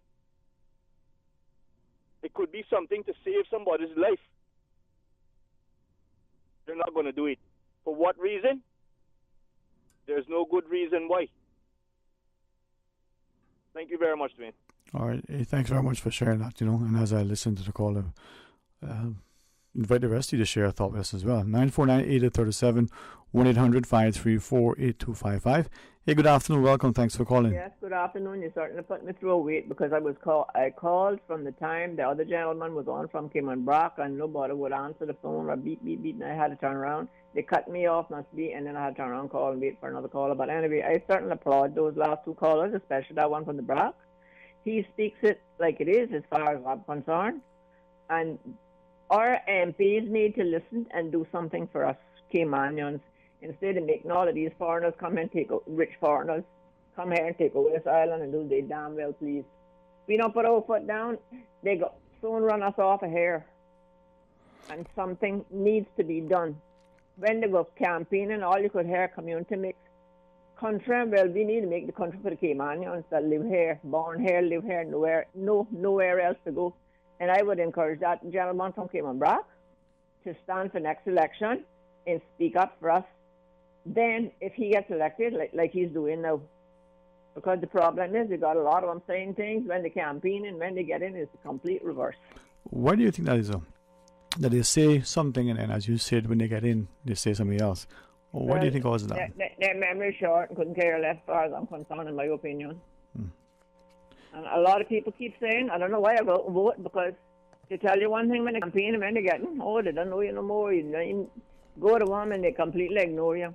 So but if that's the challenge, though, isn't it then for the voters to ensure that we remain as voters actively engaged, informed, and willing to ensure that there's a level of accountability, because we are participating not just on election day, but they make their own accountability, and that goes haywire as far as I'm concerned. When we could vote for 3, 4, 5, 6, 7 people in our constituency, we were further ahead than what we are now with this stupidness about one man, one vote. Cayman is too small for one man, one vote in these constituencies. If that's the case, then why don't we... That has put us at a huge disadvantage. So how do we change that then? If what we had was better than what we have now, what do we do about it? Well, put it back to how it was. That was my recommendation when they were going to do it in the beginning. But, of course, everything that I write or that I say gets ignored. So I might as well stop voting. No, man, no. This is probably why. I save my time, stay home, and do something in my house that I need to do. This may be the time when you need to step up more then, if what you're saying. Jesus, if everybody will step up like I do, but some people are so afraid to say anything, so afraid of this one, afraid of one. I'm afraid of nobody. I speak my mind. I speak it like it is. And like it or lump it, too bad. If they say something and do the exact opposite, you have to put them in their place, man. They need to do something about these beach accesses, because Caymanians have nowhere to swim anymore, nowhere to walk on the beach.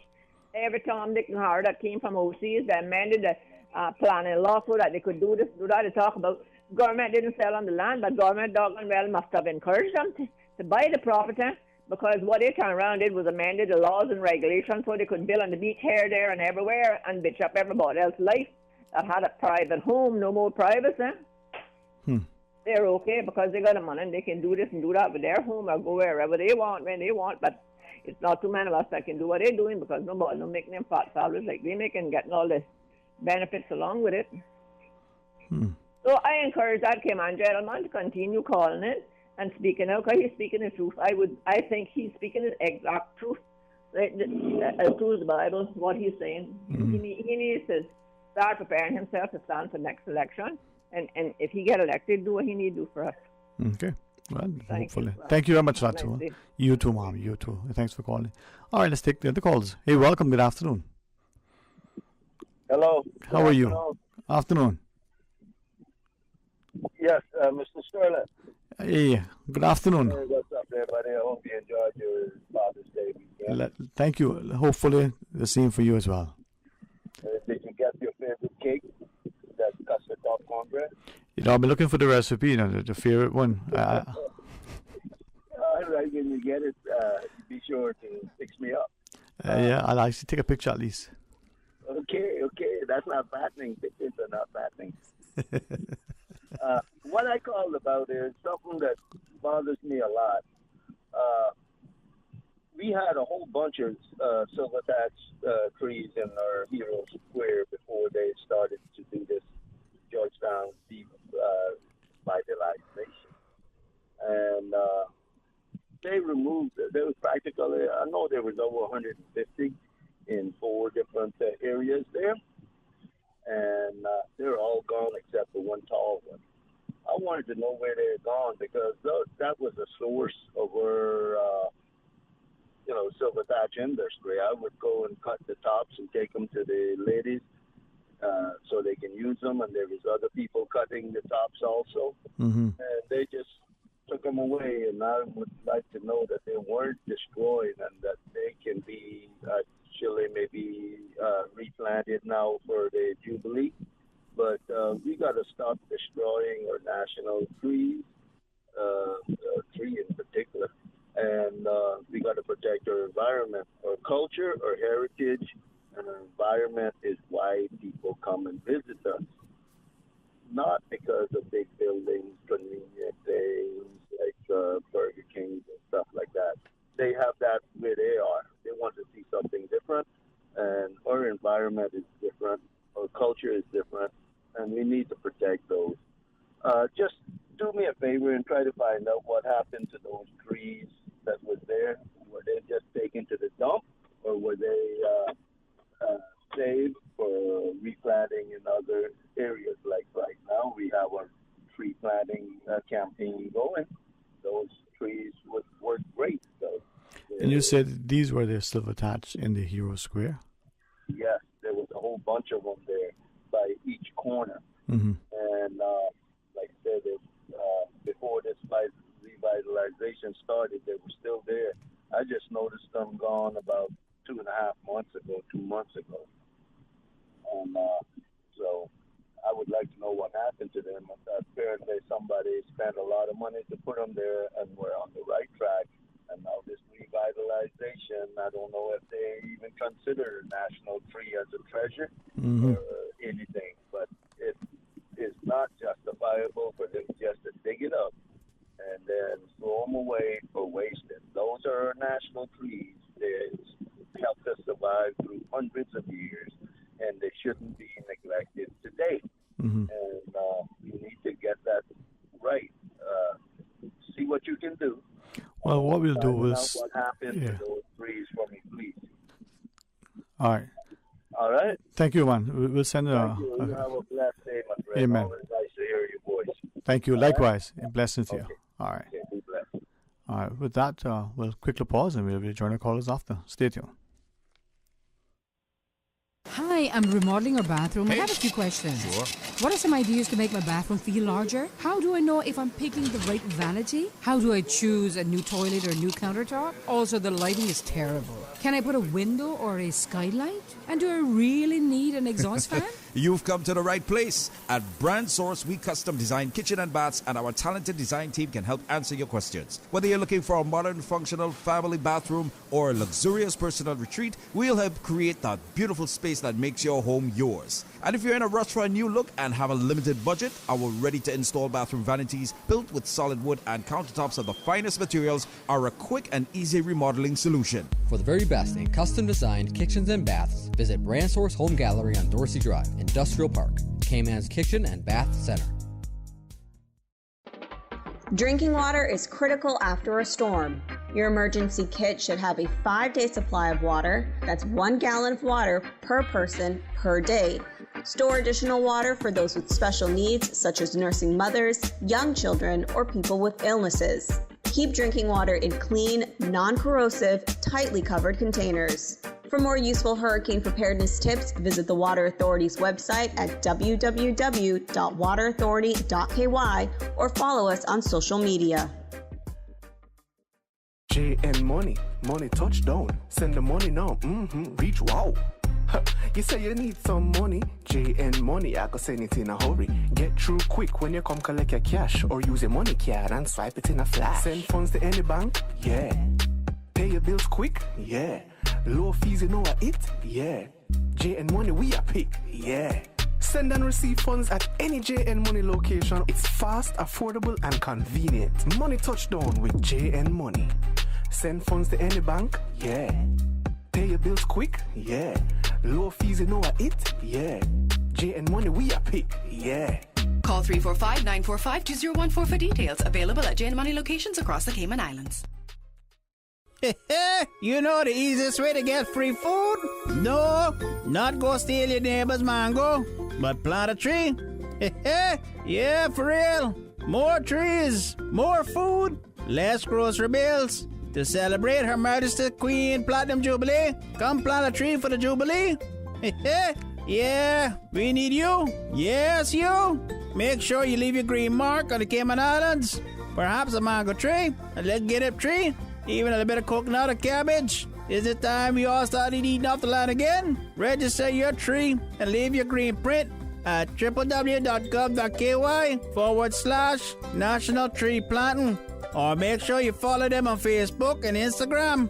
Plant a tree for the Jubilee. Proudly brought to you by the Cayman Islands Government, Ministry for Sustainability and Climate Resiliency.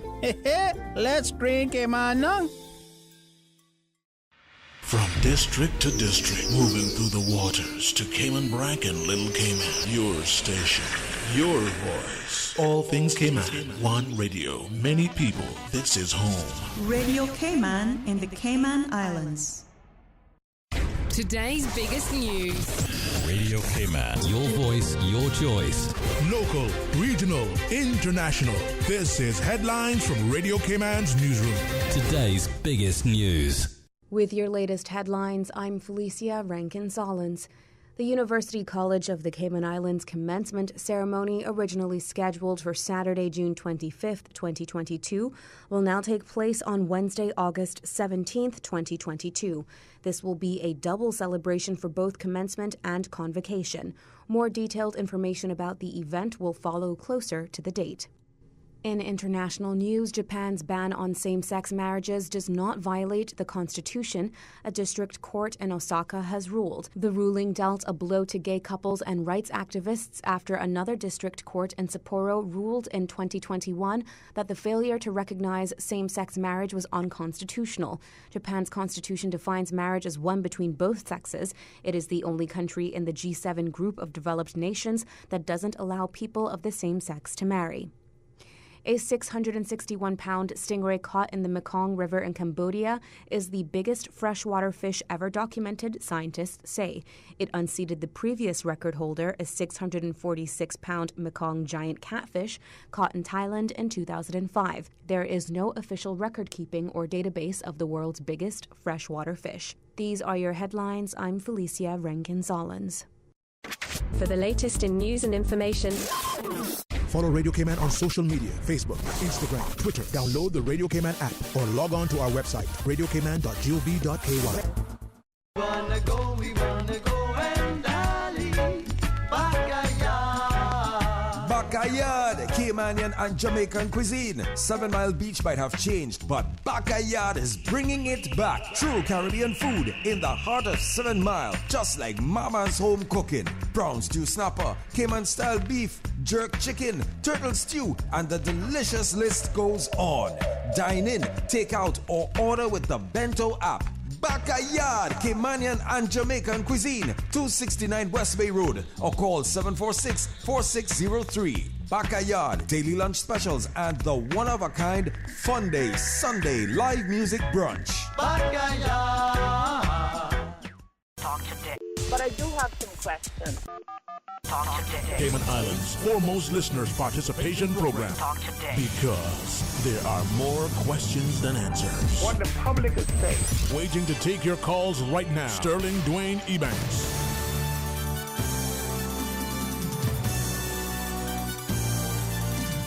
Hey, good afternoon. Welcome back, and thanks very much for joining us. It is open line as we go straight to the phones. Welcome. Thanks for calling. Afternoon, Sterling. It's me, Johan Moxham. I hope all is well with you. Hey, Johan. Welcome, man. Mr. Minister, how are you today? Mr. Minister, no. I didn't do too good. I didn't do too good in that race, so I didn't earn that title. Was it Minister of Small Things or Minister of Everything? Minister of Ice Cream. You know what? I can look for you later and we can have some. Well, interesting topic. I was listening in, but I was surprised that you were querying how or why things change between campaigning or things said on the campaign trail, and then things that are done once elected. But you've gone through it, I've gone through it, and I think we owe it to the country to enlighten them as to how this game really is. Consider this. You know how in Formula One racing or in car racing, NASCAR, you got all of the sponsors and their sort of brands and their titles on the vehicles and on the uniforms of the drivers? Well, in Cayman, if we were to have candidates who had to disclose who their sponsors are, how much their sponsors actually provided them, and there was evidence of that on their nice shiny white shirts or blouses or whatever, we would understand why what is said on the campaign trail differs at times from what is actually done, because politics, as I've learned, and I think you've learned, and if I'm wrong, please tell me, it's all about control and ownership. And there are people in the political game that are bought and paid for. It's really, really simple. So although they might say one thing to get elected, once they are elected, those persons that were kind enough to donate, give, sponsor large sums of money to the campaign trail, because to win an election in Cayman, it takes money. And it takes money because the vast majority of our people, truth be told, we say we want a Cayman for Caymanians. We want a Cayman where Caymanians matter and that we are given every opportunity. But at the same time, once the campaign kicks off, many of the voters really are just interested in the let me get what I want now. So if there's a candidate who has ideas, who is honest, who is qualified, who can speak to the issues and provide potential solutions and the way forward, that isn't as important as the candidate or the incumbent who effectively shows up with big wads of money and is able to distribute cash, cold hard cash, or grocery cards, or food vouchers, or CUC vouchers, or water authority vouchers, or any sort of monetary compensation for that level of loyalty. And until we as a country start having that conversation, we can't be surprised by how the results or the outcomes are what they have. Because here's the thing. The individuals that can afford the big lavish campaigns, and that includes the parties, the money comes from somewhere. When a politician shows up and they give you something, that is not their money. That's not their money, okay? Especially when it's large sums of money. It is monies and funds that have been donated by donors, supporters, and those that are looking for a return on that investment, an ROI we call that, right? And you have to understand, the person that will buy your vote is the person that is prepared to sell out the country. Too many of us think that a person is kind and is nice and is always helping me or always doing this for me, but where does that money come from? Because we know what each politician makes. We know what their allowances are. We know what their stipends are. Yet, come election time, it is quite reasonable that to be successful, you're going to spend 200,000 CI dollars in trying to win a campaign when the actual election law says that you are limited to spending $40,000. So when somebody has gone through all of their campaign materials, but they're still able to drop large sums of money on each voter or each household with a lot of in it, you have to ask yourself, well, where did that money come from? And again, if we understand the agendas that people pursue, if we understand why people make the decisions they make and say the things that they make, you will understand how and why and who exactly sponsors the campaign, who owns and controls the politicians, and who basically sets them on their course of action. Because here's the thing that the people of the Cayman Islands don't understand. If you are working class, you're in a bad financial position, you lived in an impoverished neighborhood, so on and so forth, what they give you is a trinket. It is crumbs in comparison to what they have received from their benefactors, from their financiers, from their donors, from the people that support the parties. Yet, when you look at how the game gets played, compare what the average voter gets in the form of cash, vouchers, CUC, food, cards, so on, cards and so on and so forth. That is not tracked, and nobody in the elections office has ever basically try to inquire as to how much money is spent. The reason why I say this is because if we're going to have a conversation, let's educate the public as to what's really, really going on. We sell out, and we then elect people that will sell us out, who then sell out the country. And I'm going to give you an example. Cayman's going through an economic boom. Financial services is doing incredibly well. It is the one thing, the staple to the economy that keeps us afloat, and it is the fuel to drive the machinery. Yet, when you look at, go back over the last 4, 8, 12 years, back even 15, 20 years if you want to, and understand the amount of concessions that have been granted to certain developers on this island in the form, and a concession equals either current or future revenue that the government is prepared to forego, but they're doing so at a time when Cayman's going through an economic boom. I understand and I appreciate the need for incentivizing and granting concessions to encourage business and investment in the country when we're in a slow period. But when you're going through a boom and there are secret development deals that are made that cannot see the light of day because ministers or ex-ministers determine that they're commercially sensitive, how do you determine what is commercially sensitive and it's not your money? Those are public funds that you have now decided to give away to wealthy entities and developers, yet nothing comes out of that. Where the Auditor General's reports, they write reports and say that this doesn't work and that doesn't work, but at the end of the day, what comes out of it? Very little, because you cannot have a system that works unless you have the same way you own and control people that are elected, you have to own and control senior civil servants.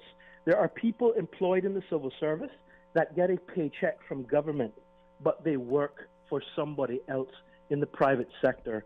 And a civil servant can make or break any government, any minister. If you look at how we've changed governments cycle after cycle, what is the one thing that has remained the same? The civil service. And when a chief officer decides, I am not going to support a minister because my instructions and my business arrangements and my friendships and my pecuniary interests line up with this entity over here, you have chaos and you have systemic corruption. And that is the conversation as a country nobody wants to have. The governor doesn't want to have it. The Attorney General doesn't want to have it. The Deputy Governor doesn't want to have it. The Premier doesn't want to have it. And that's anybody that is sitting in that chair now or has been sitting in those positions over the last 15, 20, 25 years. So when Caymanians try to understand why we're not getting ahead, it is our own Caymanians in these key positions that omit to act, that are not interested in doing anything because the system is designed on the fluctuation and the movement of money and favors by people in private sector to elected officials, to civil servants at the very top, and to people that they place on boards. That is what the system looks like. I'm probably the only person that will say it for what it is, but until we start having that conversation as a country, we cannot expect for anything to change. And if we do want something to change, we need to understand when they show up with a cake and they show up with $2,000 or they show up with any sort of monetary enticement for you or to you, you are worth more than that, and that money comes from the people that bought them. So demand more. Get your pound of flesh and tax them in the way that they tax the people that sponsor them, because the system is broken at its core, because we have this thing where nobody is ever held responsible or held accountable. We talk a great game in Cayman, but we're building a Cayman for everybody else except for our Caymanian people and the future generations of Caymanian children. That is the stark reality. I'm not sure if you have anything else to contribute, but it needed to be said if we're going to frame up this conversation and be honest with our people. Happy to come in at any point on Radio Cayman if you have me. We could expand on this, but let's be honest with our people as to what's really going on and why they are sliding into second-class and third-class citizenship in this country. We have determined that we want to build a country for new people. That's what our policies look like. Yet, what about the people that are here? Don't get me wrong, I'm not anti-anything except for anti-stupidity, anti-corruption, and anti-things that basically mean that we develop a phobia or a mindset that we know we don't matter. And if a Caymanian cannot matter in Cayman, what's the point of all of this? That's why I speak up. That's why I say what I say. And I fear nothing and nobody, because if I was lying, they would sue me. And I have evidence of everything that I say that I can back up. And everything that I say is written somewhere in a report that an Auditor General did or somebody else did. But at the end of the day, we have to want more for us and demand more from those that are in leadership positions, that are elected and non-elected positions as well. Because, Sterling, you're a civil servant. If you were to do certain things and to show up in reports that claim that you've breached the law, you would not be employed anymore. You would not get promoted. You would not be protected. So why is it certain people are special, but Sterling and others are not? That's the question we need to be asking ourselves, so that there's a rule that is applied consistently across the board, and every Caymanian knows, I am going to be held accountable, so I must do better. But if you know that you are protected from on high by the powers that be, you could do what you want to do. Because at the end of the day, apparently some people are more important than you, me, Susie, John, Jennifer, and anybody else. And that's why the system isn't working. Because we've decided it's okay for certain people to be better, certain people to be special, certain people to be protected, whereas the majority should just survive. So how do we change that? I mean, I finished telling you. No. I let me rephrase that. You said, let me start with this. That you're probably one of the few, and you may be right, who would say publicly with such eloquence, but also forthrightness. Why aren't there more saying it? People fear the repercussions. People fear the consequences. I will tell you this. I know I've never broken any law, and I don't do anything stupid or bad. But if the government officials or anybody in government, non-elected, decided that I was a problem and was going to come after me, by the time I finished suing them, the same way that Stuart Kernahan could walk away with $7.5 million from his lawsuit, Renard Johan Mox would walk away with that and more. We need to be able to find the courage to let them know, I don't fear you because I'm doing the right thing. I have the evidence, and I know the difference between right and wrong. Our own Caymanians plot against other Caymanians to keep them quiet, keep them desperate, and keep them under control. I'm not trying to be a bad guy. I'm not trying to be a rebel or to start a revolution. But what I will not do, I will not be intimidated by anybody from the highest office to the rank and file police officer for something that I didn't do. If you can pay Stuart Kernahan and you ruined his life, by the time I'm finished, I will be Stuart Kernahan rich for speaking the truth. And I mean that, because too many people are intimidated. Too many people feel that, I can't say that, I can't. You can say what you want. Once you have the proof, once you have the evidence and you know the difference between right and wrong, speak your truth, because nobody else can do it for you. Well, I'm hoping that people will draw courage from what you share and understand. But I'm also hoping, as you said, that more people would be willing to support those that do. And just like speaking the truth, but chastise those who are maligning, who are malicious, who are, defamatory. But as you shared, the best defense to defamation is truth, right? Listen, I'm not trying to cause trouble. I'm having an honest conversation, and I speak honestly on these issues. I'm not everybody's cup of tea. I fully accept that. But we have real issues of corruption, and the corruption is systemic in Cayman. And it's not just elected officials, it's civil servants as well. Civil servants at the highest level, okay? They spend energy looking for leaks, and the leaks come from their own people at the top. But we go through the charade of accountability. We go through the charade of good governance. We go through the charade of that we're a well-run country. Yes, we are better off than everybody else in the Caribbean, but can we be better? Yes. Should we have to suffer and hope for opportunities in our country? No, we shouldn't. And that starts by understanding there needs to be significant immigration reform in this country. It is too easy to get PR. It is too easy to get status. And just because you have money, that doesn't mean you should be able to waltz in here and say, I am now Caymanian. You have to earn the right by integrating, by understanding what living and being in Cayman is and living amongst Caymanians, and prove that you have earned that opportunity. Money doesn't give you or should not be the primary driver to making you Caymanian, okay? If you know nothing about Cayman or Caymanians, and there are many who are like that, but yet they call themselves Caymanian now. And that's fine, but we are in control of that. We need to slow down the grantings of LCCLs, which are local control licenses. At a time when you're looking for an investment in your country, I can understand why you have that sort of provision in place. But right now, LCCLs are granted like candies to everybody and their dog, okay?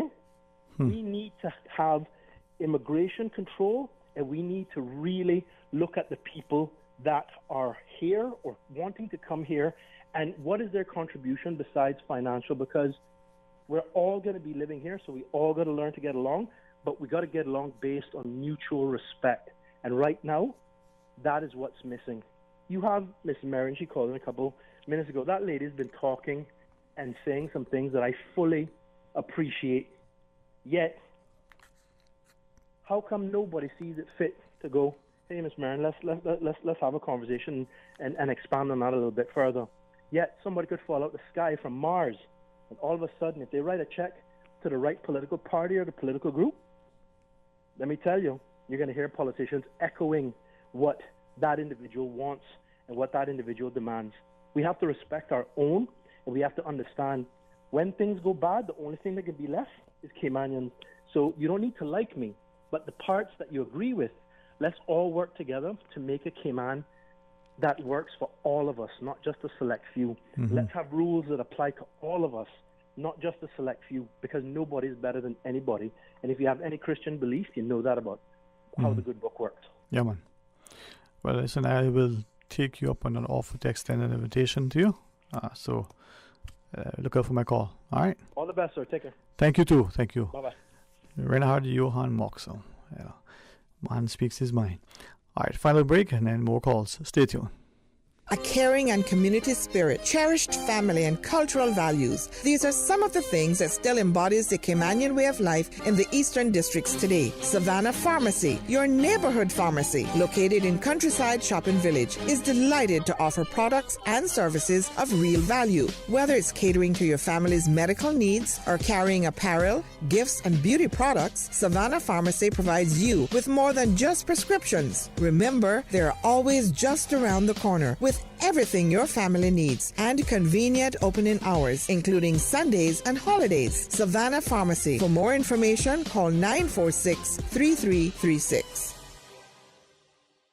We think it's time you crossed over to a new vehicle. And with the Toyota Corolla Cross now at Vant Motors, you have plenty of reasons to make the switch. The crossover body and hybrid engine is a sleek design in a sturdy structure with a spacious interior that opens to extensive cargo space. Stuck in traffic? The high-performance self-charging hybrid system automatically switches between gas and electric vehicle mode, helping you lower both fuel costs and carbon emissions. The Corolla Cross has full LED lighting inside and out, an integrated display audio system with energy monitor, and a dual-zone climate control system to ensure comfort for all. Test drive the new Toyota Corolla Cross Hybrid today at Vant Motors, Walkers Road. For medical lab services in Cayman, go straight to MedLab. Blood test, x-ray and mammogram, all of that is MedLab. Affordable fees and friendly service, a full professional team. MedLab is always comfortable, MedLab is always clean. For medical lab services in Cayman, MedLab. Call 949-7331 and ask about MedLab's new state-of-the-art digital mammogram machine. Your Radio Cayman 6 p.m. news, Monday through Friday, is brought to you by Logic. Your life connected. Workforce Opportunities and Residency Cayman are reminding customers that applications must be completed in full or they will not be accepted. In efforts to improve customer service and processing time, only fully completed applications will be accepted. Customers are responsible for providing the required information for the application to be processed and are encouraged to review the application checklist before submission. For guidance, visit www.worc.ky. Talk today. But I do have some questions. Talk today. Cayman Islands' foremost listeners participation program. Talk today. Because there are more questions than answers. What the public is saying. Waiting to take your calls right now. Sterling Dwayne Ebanks.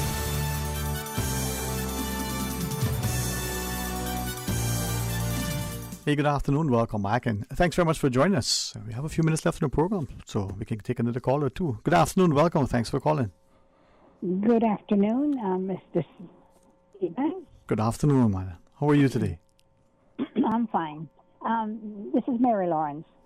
I am trying to get a little bit of free time on your radio station to put out the fact that we have mounted an exhibition in Buddentown in honor of the Jubilee, and at the Senior Citizen Center in Buddentown on Gun Square Road. And it's a very thorough, very beautiful exhibition, and we're inviting the public to see it. We ask that if people want to come, particularly as a group, if they would let us know at least the day before so we can slot you into the time frame. Other than that, we're opening the center. We've decided for the next week, we're going to open the center Monday, that is today, Wednesday, Friday, Saturday, and Sunday from 3 until 6.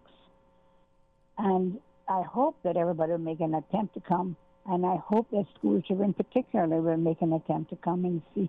Schools will bring groups so they can see the life of Her Majesty, not just the pretty pictures we see, but from childhood right on through to the fact that she's a recognized voice on the international stage when it comes to world decisions and politics. So I'm hoping that you particularly will come and bring your children so they can have a look at what's there.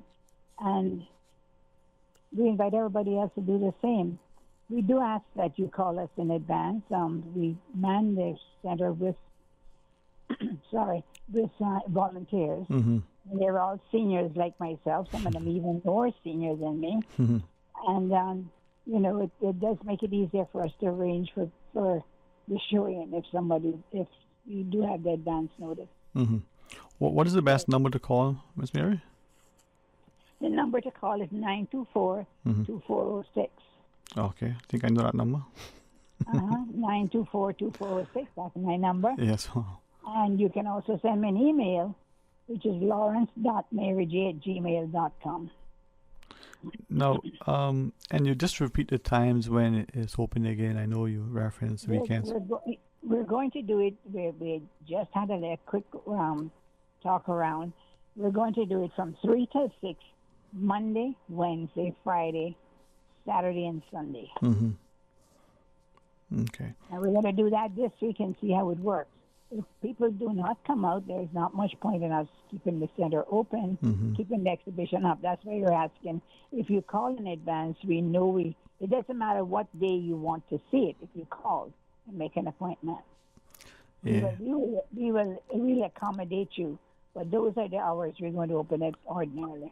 So those hours people can, just so that I'm not, yes, they can come. They can just come. Just come, and then if there is, because I'm thinking as you shared at outset, perhaps a particular group, including schools, given it that it's getting to the... Yes, schools would come in the mornings anyway. This is why we're asking that they give us advance notice. Right. If they're going to come.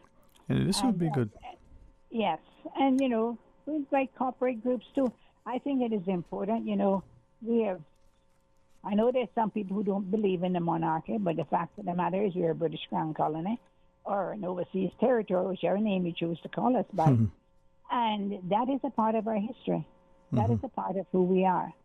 And I think it is important that people know and understand us. It's we dismiss too much of our history, thinking it is not important, or that we can be embarrassed by it. Mm-hmm. History is history. We make history every day. 20 years from now, your son or daughter or some child that will be there will remember. My children went to the Queen's birthday parades. I have pictures of them. We took them every year because it's a part of their history, and they need to know it. It's like anything else. We're burying our history. If you come to the center, we have literally thousands of artifacts showcasing both the history and the culture of the Cayman Islands in those two buildings. Literally thousands of artifacts. And we invite people to come. Yeah. But if they came, they came too for the Jubilee and to see Her Majesty's display, they'd also be able to take the opportunity to see some of the other exhibits. Of course. It's in the Nurse Joseph Center, but we also have Heritage House next door. And I mean, we will give the tour if you come to see the exhibit. Yeah. It is something that you ran across my mind last evening as I was looking at some of the books that you had directed me to, and I don't believe that we show sufficient deference to who we are, and to appreciate that if we want to get somewhere, we need to kind of reflect on, what is it that we have and how we need to continue to persevere. Well, I have been surprised that and disappointed that the groups that we've had involving young people and children up until this point, their schools did not include the Jubilee in their curriculum because, I guess they had exams and they had this and they had that. But it doesn't take very much to include history. I mean, how can we not talk about who we are? But that is what is happening. There is an excuse from everybody. I don't know. I can't find books to teach from. That is all hogwash. I taught in schools where there weren't books, and I had to figure out a way to get the lesson across. It can be done. And it is, and with that facility up there, so underused. We've been there 20 years, and you know who come to private schools? And it's amazing that they're the ones who show the interest, that the children who, if you want to say some of them are not Caymanian, they're the ones who come. But the Caymanian children want to know. The ones who have come have been fascinated by the whole thing. We have 4 rooms that is filled with history on Her Majesty, beginning from the time she was born to the present day. All the Caymanian, the 2 Caymanian visits are thoroughly covered in the exhibition. They can go there and they can see their mothers and their fathers and their grandparents all standing up to catch a glimpse of Her Majesty when she visited us those 2 times. And it's important. It's important to read the speech that she gave in the Parliament on that occasion. It's important to know who went to the reception. We had the list posted in that exhibition. And people come and says, I don't know if I was there. Let me look, and they see their name. This is important. And it's just like we just don't we push it one side. We don't talk about who we are. We don't talk about, and I tell everyone, I tell you, we write history every day. 20 years from now, somebody's going to look back and say, well, they didn't do anything about the Queen's Jubilee. They're talking about planting trees. Most people don't even know what the Jubilee is about. I'm sorry, but there was not enough words put out. I know that, we were doing this Tea Party, or we're doing this, but what is the Jubilee? What significance does it hold in history? What significance does it hold, not just in Cayman history or British history, but in world history? What significance does it hold? I guess we need to know these things. Yeah.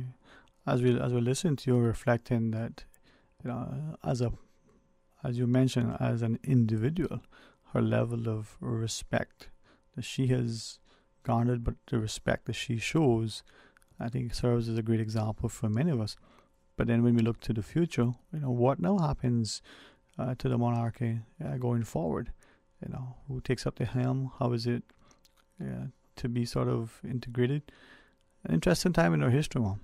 It is very interesting. You see, their news magazines feature her as Queen for the World.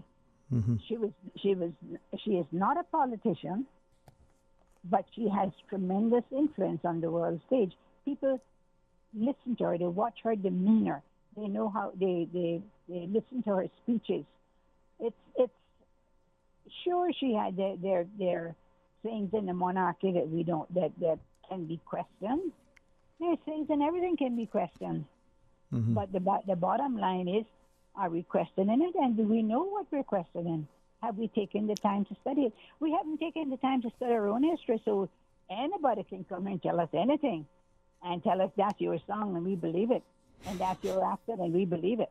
This is the point we're at in Cayman history. Our own people don't know who we are. And they talk about culture. I listen to it on the radio. Oh, we got to preserve Cayman culture. What is Cayman culture? What is Cayman history? How much do you know about it? How is it being presented? If you want to preserve it, but how is it being presented so that we can appreciate it?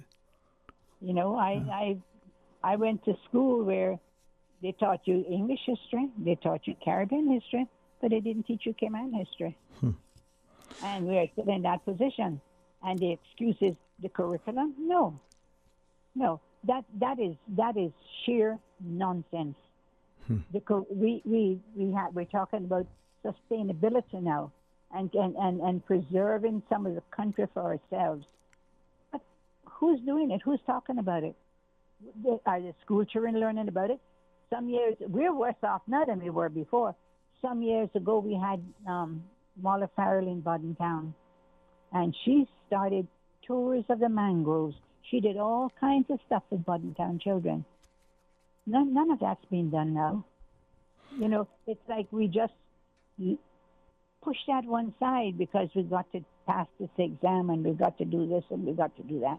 It is time we start looking around us because this country is shrinking as far as Caymanians are concerned. Yeah.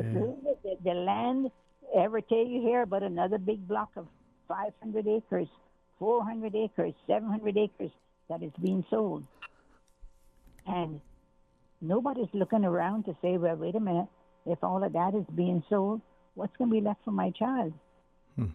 What are we doing to preserve this heritage that we talk so much about? What are we doing to preserve it for the next generation? Any part of it. Yeah.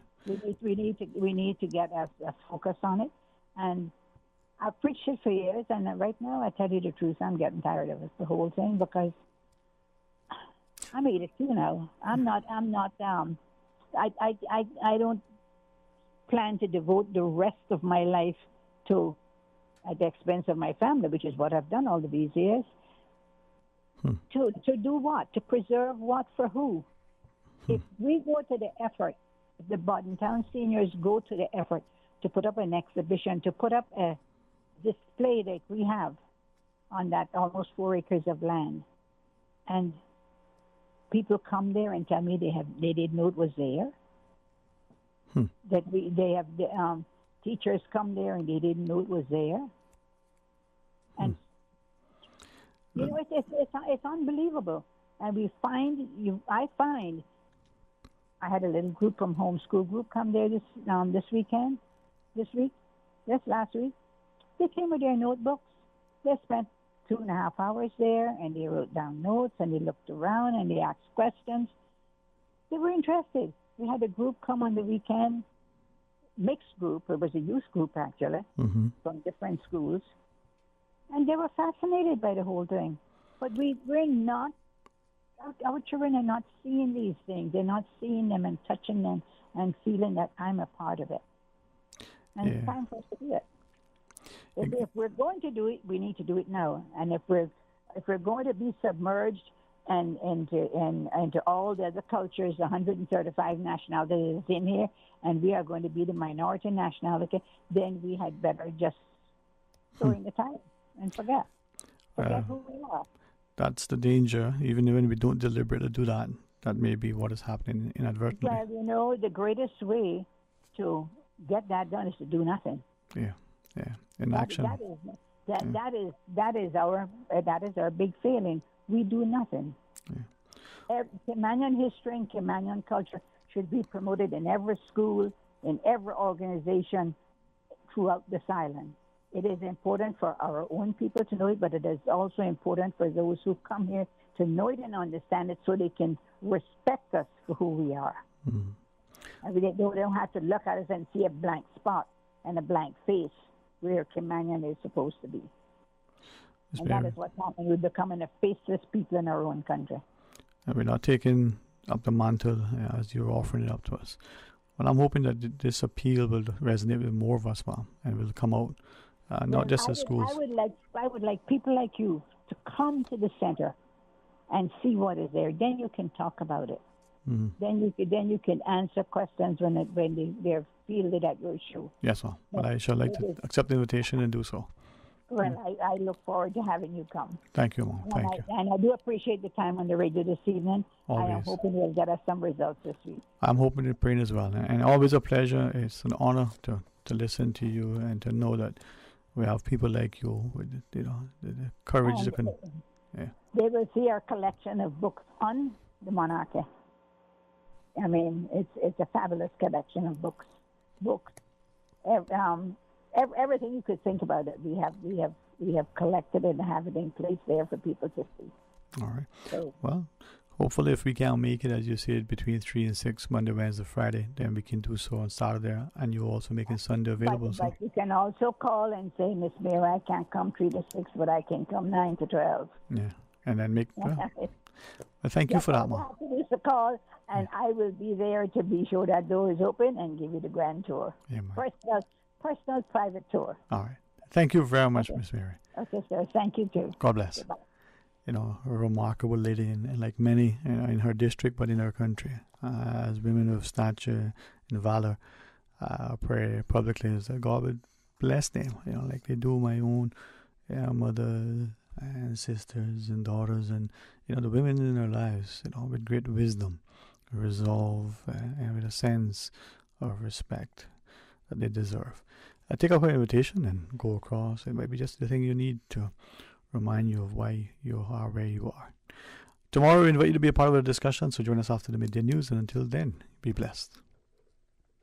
Talk Today is brought to you by Subway, open 24 hours in Countryside, Anderson Square in Georgetown, and Centennial Towers in West Bay. And by the Ministry of District Administration, Tourism and Transport. Explore your history, explore your land, explore your sister islands. MedLab in Smith Road Plaza, your complete medical laboratory solution. Call 949-7331. And Savannah Pharmacy in Countryside Shopping Village, convenient opening hours including Sundays and holidays.